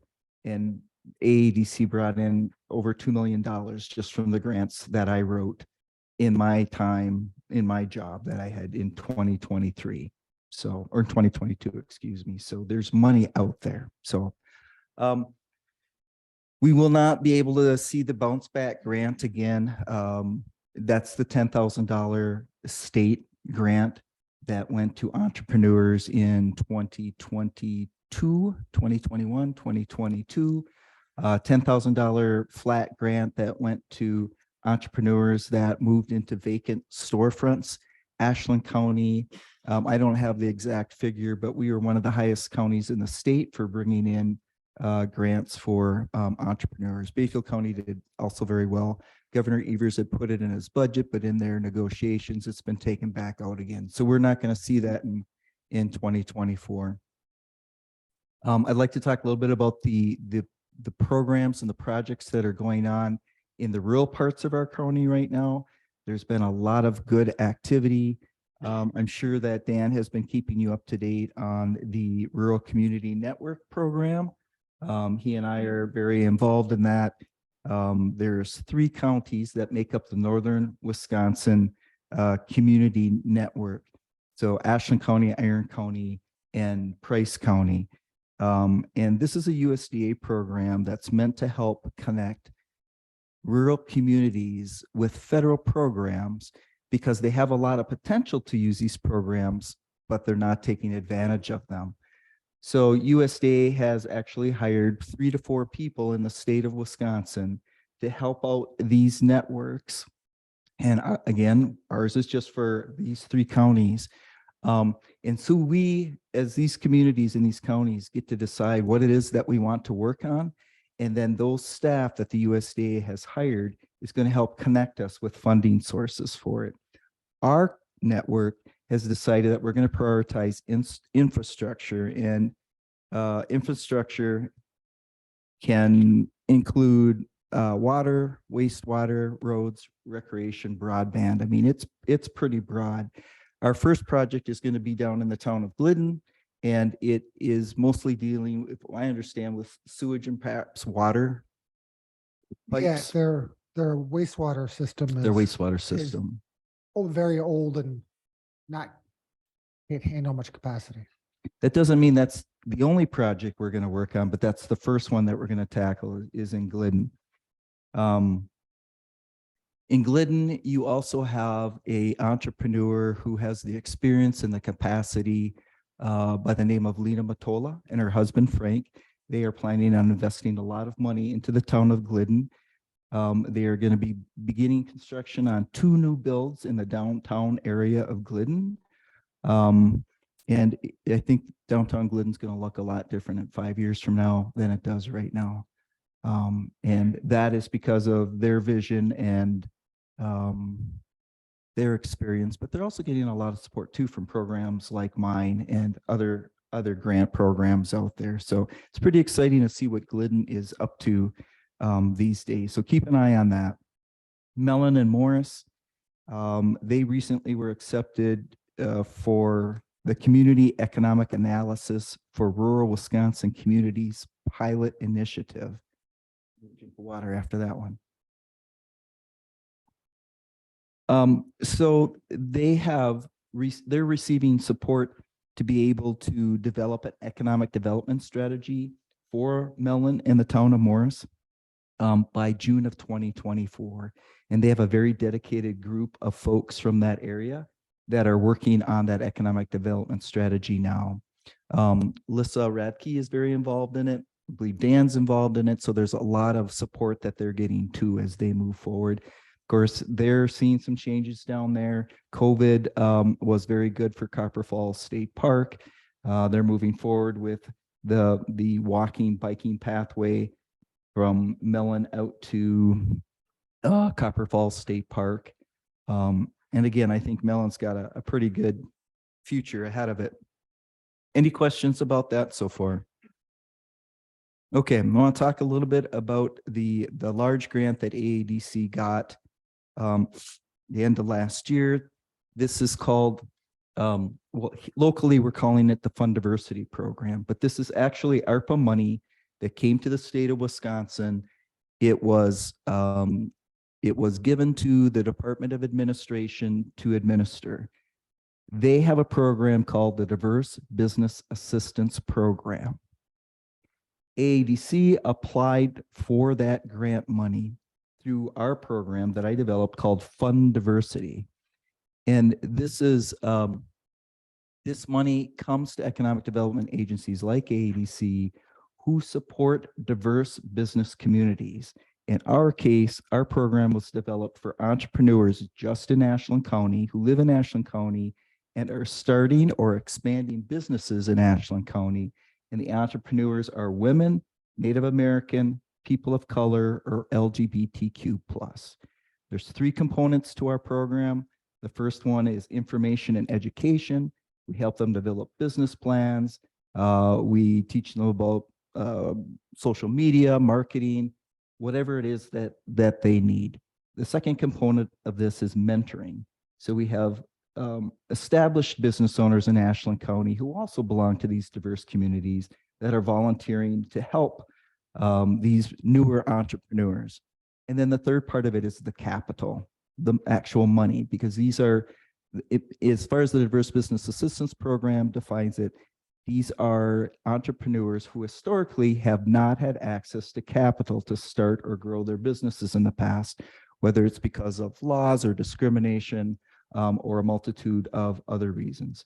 So the capital part of our program is meant to be used as a down payment by these entrepreneurs so that they are able to get traditional loans either from commercial lenders like banks or CDFIs or economic development agencies that have revolving loan funds.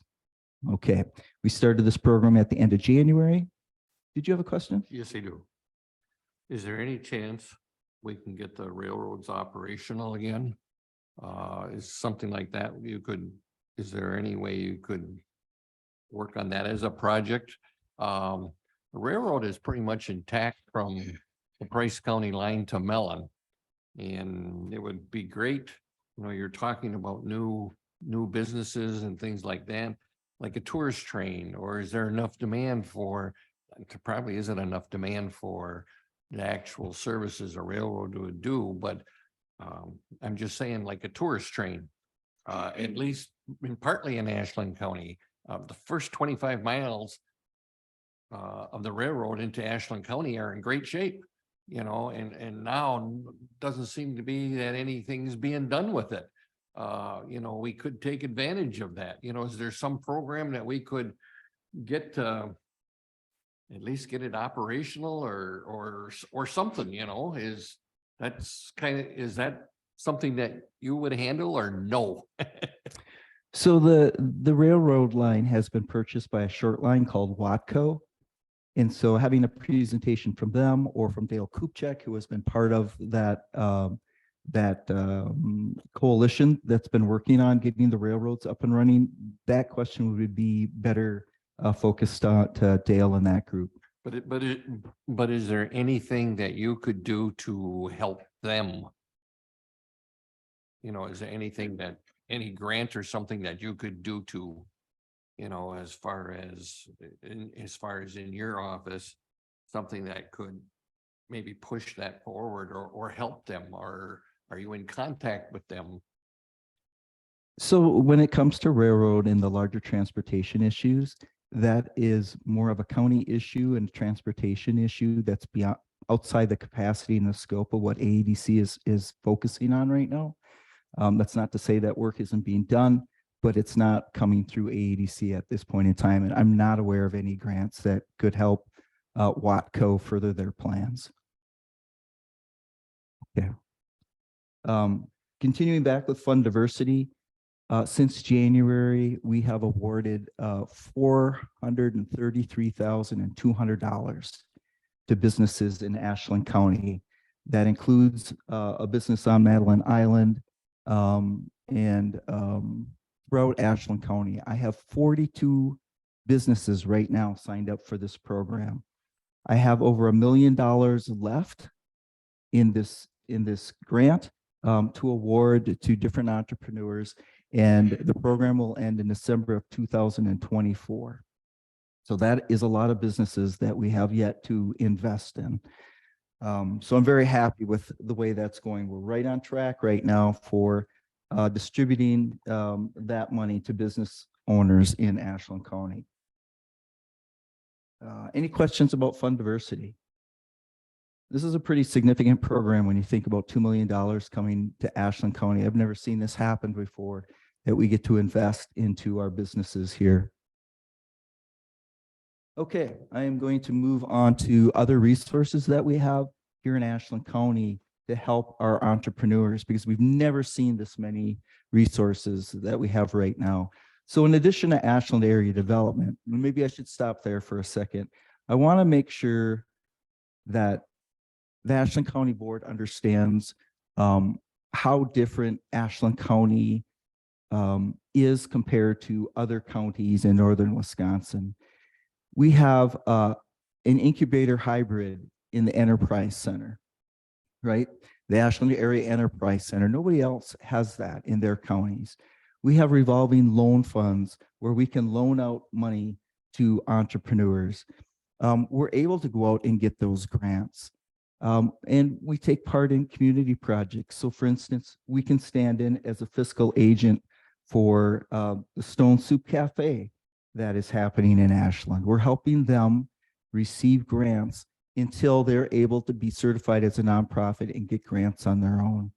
The Rotary Splash Pad, we're acting as a fiscal agent for that so they can receive donations and grants. And so that's a way that we leverage our 501c3 status. So compared to the other counties in the area, they generally have one employee that works at home, no building, no staff. They don't go after grants. They don't have revolving loan funds. So when you think about where Ashland County is, we're way ahead of the other counties in just having Ashland area development here. But that doesn't mean that we have everything. And so we look at partnering with our other brother and sister organizations to see what they can bring in. And right now we have the most resources that we've ever had in Ashland County before. So in addition to Ashland Area Development Corporation, you've also got the Small Business Development Center out of Superior, which helps a lot of our entrepreneurs. We've got the Northwest Regional Planning Commission, which serves 10 counties in northwestern Wisconsin. And now we've got a new organization called Entrepreneur Fund. They're not new, but they're new to us. They've been around for, I think, 35 years now. In fact, when I started my business back in 2008 and I was living in Minnesota, they were my AEDC. They're the ones that taught me how to run a business. They got a workforce innovation grant from the state of Wisconsin last year, which is allowing them to provide resources, to start providing resources to 12 counties in northern Wisconsin, including Ashland County. And they have pools of money that I don't have. So for instance, if I have an entrepreneur come to me, they want to start a business, they've gone to a commercial bank, they're unable to get capital in order to start their business or expand their business because they might be at just too high of a risk. Entrepreneur Fund can go higher on their risk lever and possibly help finance their venture. So we're seeing them move into Ashland County right now. And it's a great addition to what AADC is able to provide. Want to talk about retiring business owners a lot. Every year we have business owners who want to retire, yes. But the last couple of years, I've been hearing from some of them who are afraid to advertise their businesses. They don't want to put a for sale sign in their window. They're a little afraid that their customers will think that they're failing. And so we're going to try something new. You might have seen the article that was in Bottom Line News last month that I wrote. It's about educating people on how we help business owners actually move on to their next chapter. As communities, we don't want those thriving businesses to end just because the business owner wants to retire and spend time with their grandchildren or travel with their spouse. So again, if you know of any retiring business owners, please send them my way. We're going to try a new way of promoting their businesses to help them move on to the next chapter. Lake Superior Science Center. Are you all familiar with the Lake Superior Science Center? Yes? Okay. The activity on the Lake Superior Science Center paused during COVID for those 2 or 3 years. But now we have re-energized it and the stakeholders are back at the table.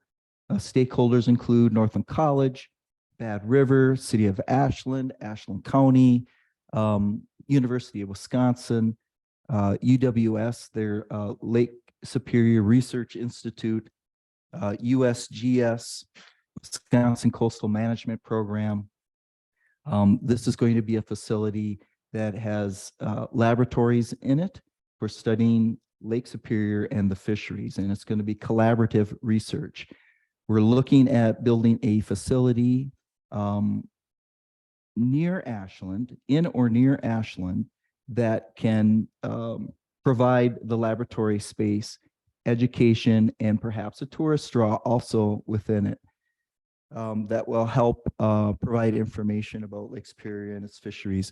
Right now, the thing that you need to focus on is that we are trying to identify a list of locations, potential locations in northern Ashland County near the lake that would be a good spot to build or to repurpose a building or buildings into what will become the Lake Superior Science Center. Okay, now, yes, sir.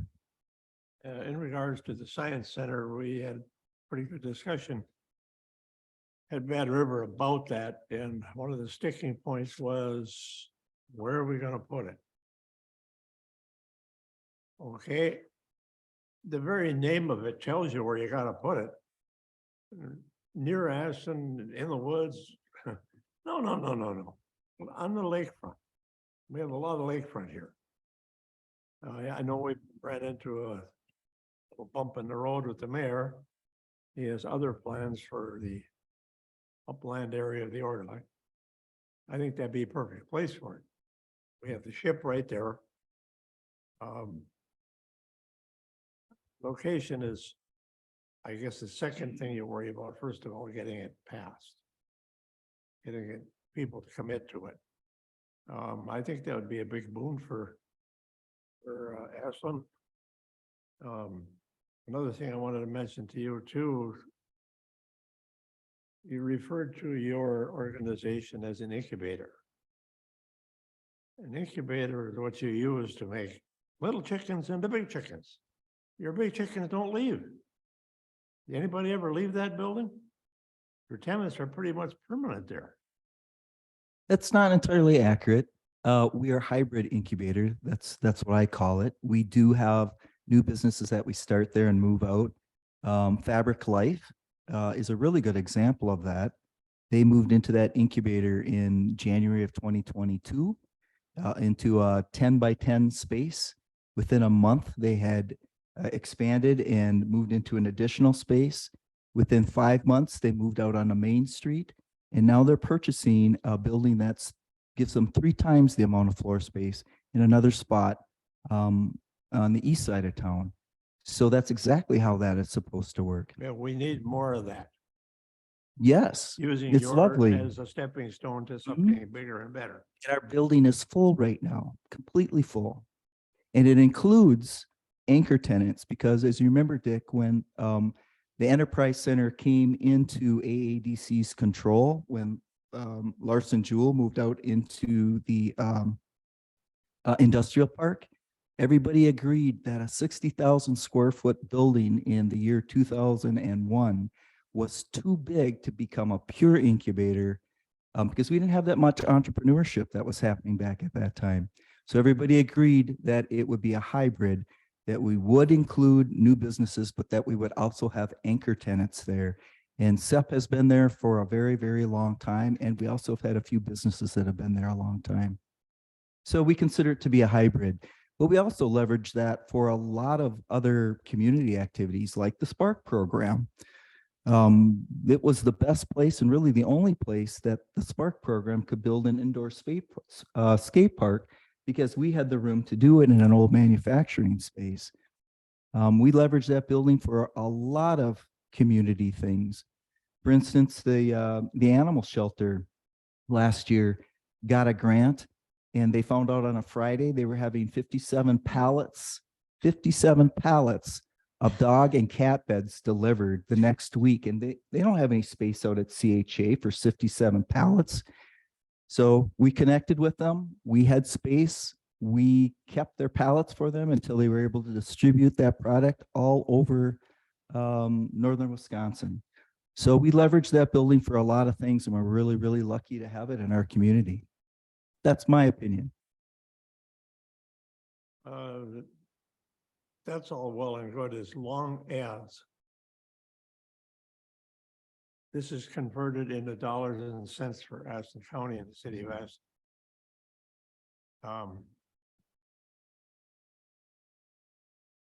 You just made as an example of the pallets or whatever. It's all well and good that you provided the space for the storage of that, but how is there dollars and cents coming out of that? Well, that's a good question. So consider the fact that all of our services are free to entrepreneurs in Ashland County. We don't charge anything for that. Me being able to charge rent for spaces in that building is how we provide all of these services to the entrepreneurs. We also pay property taxes. But the fact that Ashland County is providing contributions through your budgets to AADC allows me to hire staff that is down in Mellon, that is down in Glidden, that is helping me write grants, that's helping me support folks. I mean, we brought in over $2 million in grants last year. And because we're a nonprofit, that money comes in and it gets invested right back out into the business community. I mean, that right there, just last year, when you think $2 million resulted from us having that building and being able to hire staff so that we could write grants and pass it on to our entrepreneurs. That's a pretty big deal. That's a lot of money. Yeah, we're gonna have to wrap this up pretty soon. You got Sure. what's left? Nope. I could go on and on because I feel pretty optimistic about where we're going. I would just leave you with one thing, and that is we're going to start talking in the near future about climate migration and how do we prepare for that as families and businesses in the southwestern part of the United States, as they look to pull up stakes and move to the more water dense areas of the country, Wisconsin, Minnesota, Michigan, getting ahead of that flow of people that we're anticipating moving into the area. How are we going to prepare for that economically? Housing, yes. Infrastructure, housing. Yeah, but it's coming. One of the things that I'd just like to mention quickly here, I wish you would really get into is when you're developing a business in the incubator or whatever, and it expands out to bigger and better things. Wages are a big thing. We don't need minimum wage jobs in Ashland. We need jobs that can raise a family, build a house, and whatever. So, in my estimation, you should aim a little bit higher to attract businesses here that pay a good wage. That historically in the past has never been done. Okay, so that's a whole nother topic about how we do that. But generally, we're not the ones that are, obviously, telling business owners what type of business they're going to run and how much that they're going to be paying their workers, right? We're helping the entrepreneurs that are here right now or that are moving here, but we don't get to decide which ones are going to move here or what businesses people want to That's a start. big mistake that you're making. You have somebody that requires to build here and they're gonna provide 100 jobs. And you don't ask them what the wage is, you just blow the whole thing. We don't have anybody asking to move here and hire 100 people right now, I guarantee it. The people that are looking to move here, the business owners, they're small business owners, they're usually family businesses. They're bringing their own people because they know we don't have the workforce right now to fill the jobs for bigger companies. The companies and the businesses that we have right now don't have the people to fill their jobs. Nobody's going to start a big business here right now. If they're smart, they're not going to do it right now. We just don't have the workforce. We don't have the employees for them. Housing. True, exactly. Any other questions? Thank you for your time. Y'all ask me back anytime. I'm happy to come or call me. If you have specific questions, just call me on the phone or stop by. Happy to talk to you about anything with economic development. Thank you.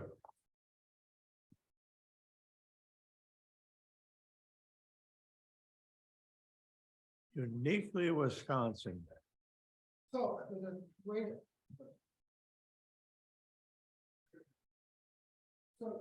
you were talking about economic development. So let me share my screen here, and you should have it in your packet. And I encourage you, when you go home, to actually go ahead and go to the WCA website. This is a program sponsored by the WCA. And you can check out all the videos that they've done and podcasts they've done. Well, what this is Discover Wisconsin comes up to your county, in this case, Ashland County, and they do a promotional video that gets put on Discover Wisconsin and on the internet for people to see. They focus in on what's unique about the county. What makes the county great? Why would you want to come visit here and potentially live here? The counties that have been doing this already have seen a pretty big uptick in their sales tax because they're getting all this exposure for people in the area. All over Wisconsin and Minnesota are seeing this as part of. So it's something to consider if you really want to try to increase development here. And yes, I do correlate higher taxes, sales tax with economic development. To me, if we're getting more in sales tax, our businesses are making more money. So I think our goal, as a county, what we can do is try to maximize the sales tax we get. And that filters down everywhere. But something like Discover Wisconsin could do something down here in the winter for the snowmobiling to show some of the great snowmobile trails down in the southern part of the county. They can focus on the Copper Falls area, especially like, would have been great to get pictures when we had the snow melt, when the river was just raging, going crazy. But they can also do things on life on the lake. If Bad River is willing, they can do a segment on Bad River to show how unique their culture is and how unique it is to the county and the state. I know these videos cost 50 grand to do. Like I said, counties have been getting their money back and then some. So like I said, it's something WCA is promoting and it seems to be working pretty well. I'd encourage you to go to the website. It's on just Wisconsin, wicounties.org. And then Uniquely Wisconsin will come up as one of the, I'll show you. They have these things on the front. This is the front page, but this moves and then you see it, right? It comes right up. So and that's where I got it. So there's links to everything in here. And if you guys are interested in it, then I can have somebody from WCA present at at another meeting to give you an overview of how they've been, what the experiences they've seen. You hardly ever see anything in the magazines that come out in Wisconsin Right. about Ashland County. And I think we've got to do something about that. Yeah. Well, speaking of that, Mary McFetrich will be at the next finance committee meeting. So you can talk to her about that marketing aspect. Mary McFetrich. Oh, She'll be at the next finance committee meeting. But this is something we can do to help ourselves, not depend on anybody else. yeah, Bill. Yeah, a lot of these counties have something that's really unique. And, you know, that's where I'm from Butternut, and there's nothing going on down there. You know, and, you know, our counties, you know, we do have some very good tourist spots like Madeline Island and Copper Falls and, you know, excellent, but a lot of those, they kind of just rush through Ashland County. It's nothing to hold them. The more things you got to do. And that's why I thought that ship thing or a train thing, you know, would help, you know, because hey, that's a destination, you know, and I think that, you know, this sounds good, but you know, I can't see, you know, I don't know what they would really highlight on, or if the city of Ashland could pay part of it, or if we apply, do we have some type of grant that would cover this? Well, we could use ARPA dollars for this. So, and the other thing I've been talking to Mark AA about Bayfield County splitting this with us. So we each get half the program. But then it would be focused on Shawamigan Bay, which would make it even bigger draw. So, Well, Bill, one of the attractions, according to the city of Ashland, is to come up and walk on our $1 million sidewalk. It goes nowhere. I think that was the biggest joke that I've ever seen. That money should have been spent to build an onshore facility with a meeting area and restrooms and information, and right there at the base of the Ordock, which they had planned with restrooms and everything. They had all planned in a parking lot. So then you can go ahead and put something on the damn Ordock. Now, you have to be a billy goat to get to the Ordock. They put them god awful rocks where the road used to be. Anyway. so anyhow, in order to do this justice, you really have to see all the videos and listen to the podcast. So I encourage you when you have time to do this. And then again, if you're interested in this, I'll get some other counties who've actually done this, or WCA, to come and talk to you and give you their experiences to see if you want to move forward. Is this going to be on like it? I seen the show Discover Wisconsin on television. Yep. Are we, if we go ahead and subscribe to this, are we going to be on TV one time, or, you know, is it something that other than having a video, you know, is it going to be, are we going to be able to be on TV or, you know, be in some magazine by doing this, you know? Yeah, we'd be on TV once, but then it would all be available on the internet too, where people who are looking for through Discover Wisconsin or Travel Wisconsin are looking for that's exactly where they're going to go for everything. If it's on there once, it'll be on YouTube forever. Yeah. Yeah. You'd be surprised. People are, I mean, you know, I'm thinking about going out to the, you know, Yellowstone and Grand Teton next summer. And, you know, this is exactly the kind of thing I look for to see, well, what am I, if I do that, what am I supposed to look at and go see? So there's a lot of people who do that when they travel. They want to get an idea. They want to hear the stories about the people and what makes it unique. And I think we do have a lot of uniqueness in this county. I think in one respect, that would be a really good idea if we could get them to showcase for possible development down the line the amount and the uniqueness of the shoreline that we have here. Yep. Which is undeveloped to a certain extent. There's nothing going on.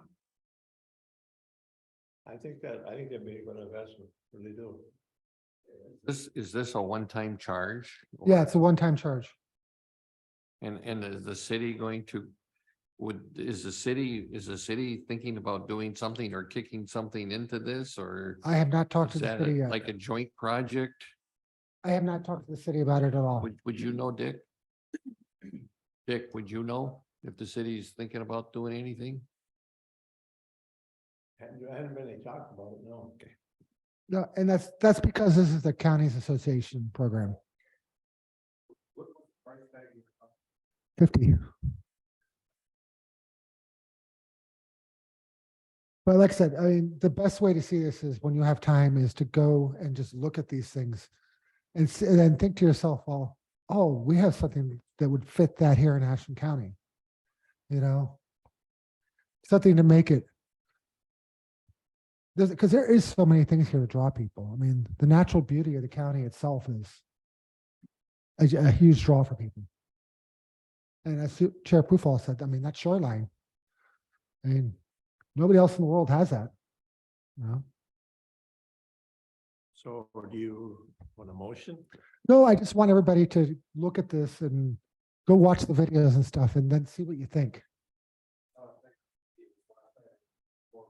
That's something to do with the smelting, and they have people pulling smelt up in the net. Yep. And they were doing that, they were doing a parade like they do at Mardi Gras with all that stuff. Yeah, but you know, actually smelting would be a great thing to do on a show like this. People would love that. You know, people would love the wild rice harvest and watching you know, them pounding the husks off. I mean, yeah, you can get a wild rice license and do it.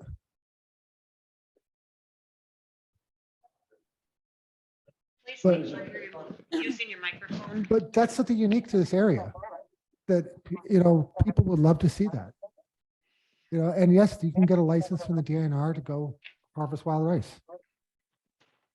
Yeah, it's a $5 permit. Oh, Yeah. it is, yeah. Yeah.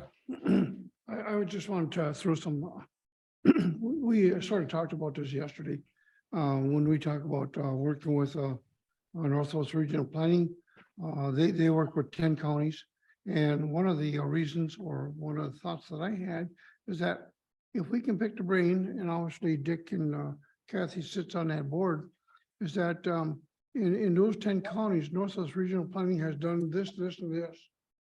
So, you know, I would like to take a look and see what progresses they've had in these other 9 counties, and what can we steal or what can we incorporate from that to bring up here to Ashland County? And of course, what you're seeing right now is we want to take this one step further. We don't want to just talk about northern Wisconsin. We want to take what's other parts of Wisconsin doing that we can. I'm not sure how many people are fishing here, but I've been saying we've got something no one else has got. And we agree, we got Lake Superior out here. Why can't we have a small, largemouth bass fishing tournament out here? Because we got the best bass fishing in the state.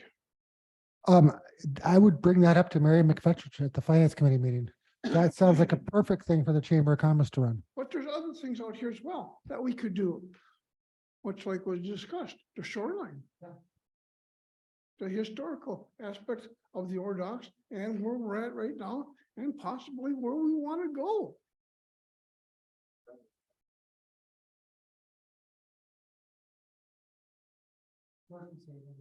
What? George, go ahead. Yeah, Dan, would this production be something we could also add to our Ashland County website? Oh, Calgary, yeah. Absolutely. Yeah, George, I would encourage you to go to the WCA website and look at the things that have been done for other counties. Right, I'm just saying that you're gonna produce something, and people would search on Ashland County, they're gonna end up at the Ashland County website, not at Uniquely Wisconsin. And it would be useful to have this product promoting Ashland County on our Ashland County website, if that's Yeah, possible. we'd want to put it everywhere we possibly could. Yeah, we'd want the chamber to have a link to it. We'd want the state to have state tourism and have a link. Everybody, get it out there. It's, Like Mr. Vitek said, once it's on YouTube, it's there forever. Well, this is Mike again, just as a plug. Back November, December, I had put a plug in with regards to a QR code. And if Mary was over at the chamber was to put a QR code on all of her documents and all her pamphlets, that would show everything that she has in her entourage. And we should talk to Mary about that at finance also. One of the reasons, Mike, you mentioned past tournaments or whatever, why that would be hard to do now because the lack of boat landing here. And we've been after a boat landing at the Excel property for the last 5 or 6 years. And they're so mad that they had to pay for all of that cleanup down there that they pretty much just flipped the city of Ashland off as far as that goes. We have the spot already. The blacktopping is done. All we have to do is put in the damn boat landing, and you can put in bigger boats, more expensive boats, which means more money into town.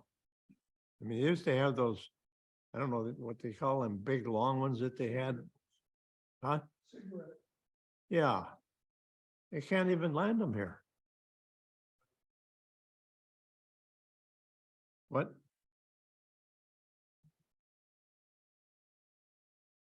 Oh. Is it the landing behind the Angler's Outlet you're talking about? No, I'm talking about landing down to the XL Energy property on where they built the Okay. new break wall and all that, Yeah, right there, and it's nice and deep Yeah, okay. with at least 20, 25 feet of water in it hole. Well, that would be a big bonus if we can get the money in grants or whatever to put that boat landing in. Man, you're right about the fishing here. It's unbelievable. Well, Kathy, who was here earlier, bless her heart, her husband came up here fishing with the grandson. They wanted to fish on the big lake. The little guy hooked into a monster fish. So we told Grandpa, you better take this one. They wound up with a 5-foot sturgeon, about 80 pounds. Right here. So when you go out there with a little tiny minnow, you have no idea what in the hell that's gonna bring in. That's a big picture, big bonus. Yeah, if you were to have that on a picture here for Wisconsin, stuff like that. Are you serious? Absolutely. You know, if you were to have a monster fish like that on a Wisconsin page and stuff like that, wow, we didn't know they had that kind of fish up there. Well, this is Lake Superior. You don't know what's underneath that water. There's just a big gamut. It's unbelievable. It's, well, nothing ventured, nothing gained is what I says. And honestly, you know, to plug in my grant writer again and stuff like that, it's out there. It's available. We need to take the time to reach out and. Well, Dan, anything else? No, I just like, Any I more would just, Discussion on the unique to Wisconsin. I would just Bill? encourage everyone to go on the website and look at examples and see if you think this is appropriate for Ashland County. Could we make a motion or something, or do we need to, so the county board can approve this, or does the county board have to approve this? Can this committee approve this? Is where will we get the money from, or what do we need to do now? Let's not just sit on it. Well, at the very least, finance would have to approve it also. But I would feel more comfortable if you guys actually looked at the videos beforehand and knew what you were buying into. Because if you're not, I don't want you to be unhappy with the product, you know. So I would encourage you to look at it first, and then we can put it on the next agenda. Yeah. Yeah. I can't say that I've seen Unique Wisconsin, but I've seen Discover Wisconsin. Yeah, and Discover And- Wisconsin's the ones who film it. Sure. But So- yeah, there's a lot of good stuff out there, and I agree. I would certainly, yeah, if we could put that on our finance, sure. Yeah, okay. So why don't we take some time and you guys have a chance, have a month to look at the videos, and then we'll put it on the next agenda. And we'll do the same thing for finance. We'll put it on the agenda, just say no decision today, just look at it. And then we'll come back to it later. Is that fair? That way everybody makes a good informed decision. Administrator updates. Okay, well, you recently got the update, but I have two things here that I handed out to you. So first one is a note from WCA, and I'll be giving this to every committee and at the county board. But basically, board members may not attend closed session if they're dialed in remotely. So if you're attending the meeting online, you can take part in anything that's open session, but you cannot take a part in closed session. And that's given to us from the Counties Association.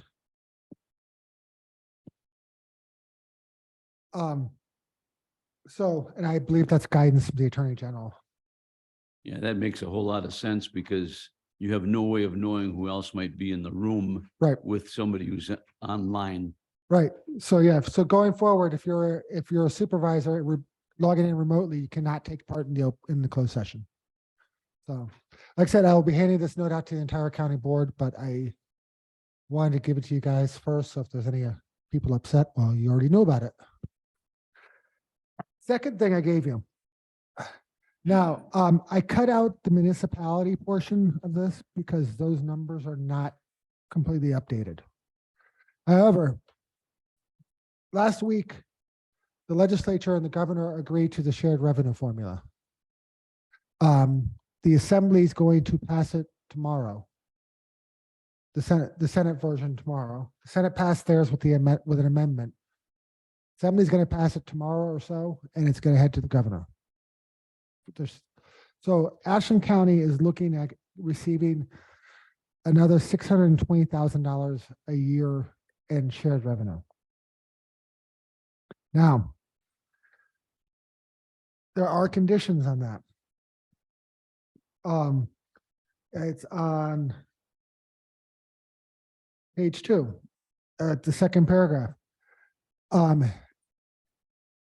So we need to use this money can only be used for law enforcement, fire protection, which we don't pay, emergency medical services, which we don't do, emergency response communications, we do, that's 911. Public works, which we don't really do, but transportation. So basically we can only use this on law enforcement, highway, and 911. This extra 620,000. So we will be doing a bunch of moving around of funds in the budget to try to maximize the use of the money while adhering to the law. So you might see how things are funded slightly different. But that way we can maximize the use of our debt levy and our tax levy, general tax levy, and put the shared revenue in there in the legal spots, but transfer and shift money around. Would something like this, could we use it for Madeline Island as far as the sheriff's department or the police department over there? Or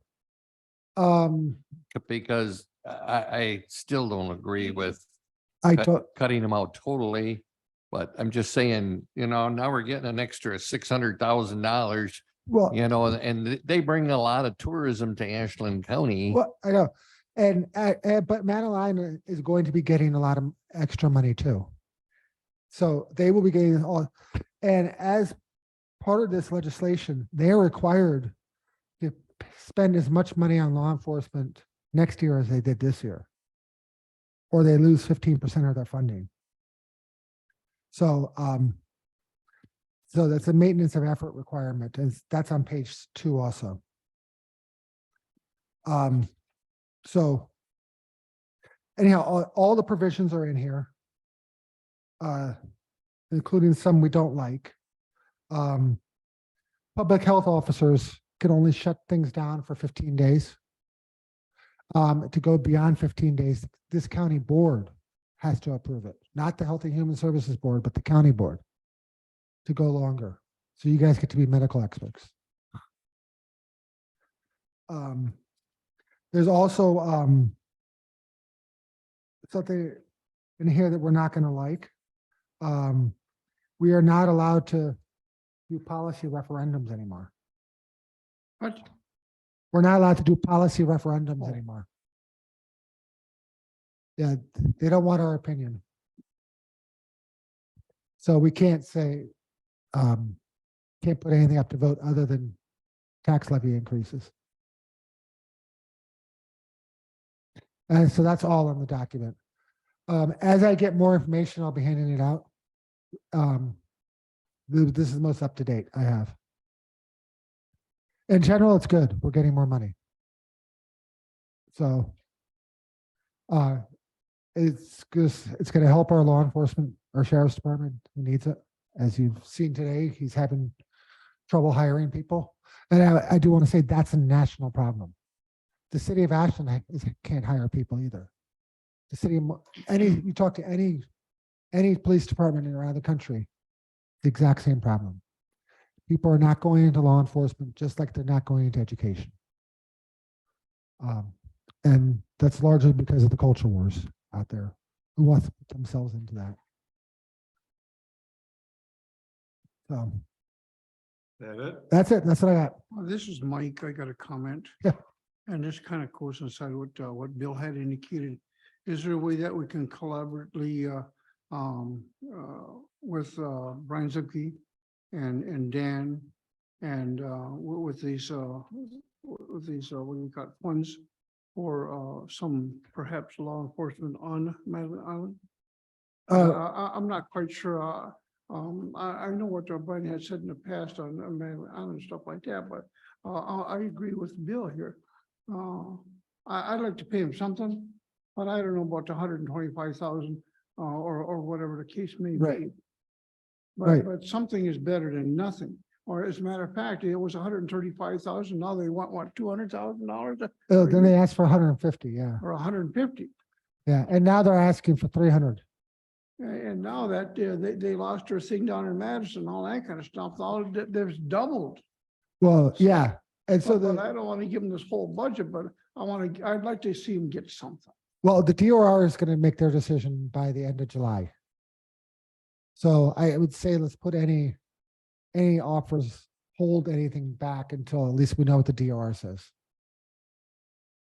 Is that lawsuits with the town of La Pointe still active?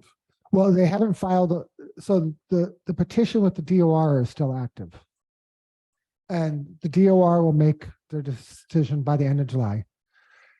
As far as a lawsuit goes, no, there is no, they have 6 months from our last board meeting to decide whether to sue or not. So there's currently no lawsuit, but there is the DOR petition. So again, they have until the end of July to come up with that decision. So are they talking with us or not? No. So it's just them and their attorney and Yep. and their end of it. Yeah, So they're the only thing we have really is Mike Stark sitting on our county board here that Right. night. and I don't believe the town talks to Mike Stark either. That's my opinion, but I mean, because he does. So they've taken a very antagonistic tone. So when the dust settles, I think it's appropriate to talk to him.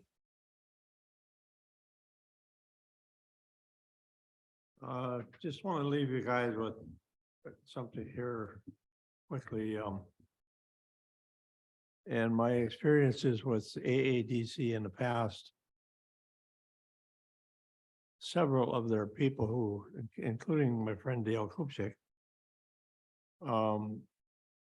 was asked from time to time, prospective companies want to relocate here. Do you ask them what they pay? so we can move our cost of living up here. And no, we can't do that. We can't do that was always the answer. And Carver is pretty much along the same line. I talked to Sheldon Johnson from Northwest Regional. I said, when you have somebody that wants to build, relocate in Transfer area, whatever, the big developments down there, what's the first question you ask them? And he said, the first question is, what do you pay? That's the difference. If you get a business in here that pays minimum wage, we haven't gained a damn thing. That's why they're adding on to the homeless shelter. That's all I got. You got anything else? You get out of here pretty. No, sir. Guess somebody could make a motion. Meeting date, you gonna schedule it or no? We can schedule a meeting date if you want, or we can wait. Up to you. We're gonna schedule. Got to be after July 4th.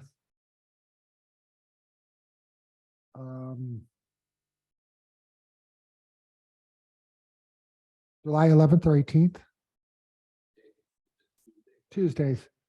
Yeah, we want to try to keep exec to Tuesdays and finance on Thursdays, so there's some consistency. July what?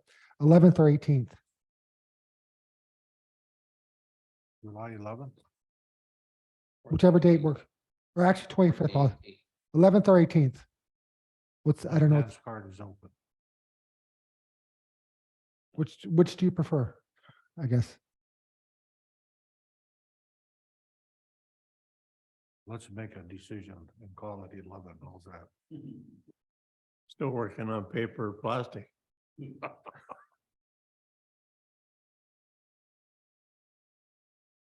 Matter to me.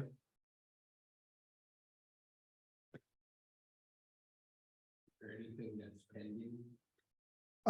There's nothing right now.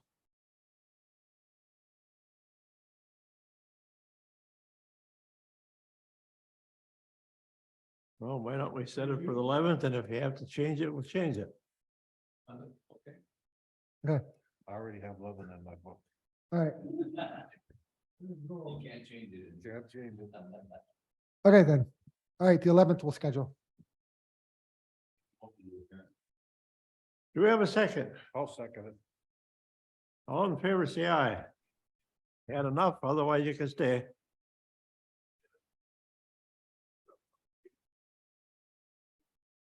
Bill, you probably got 200 more questions.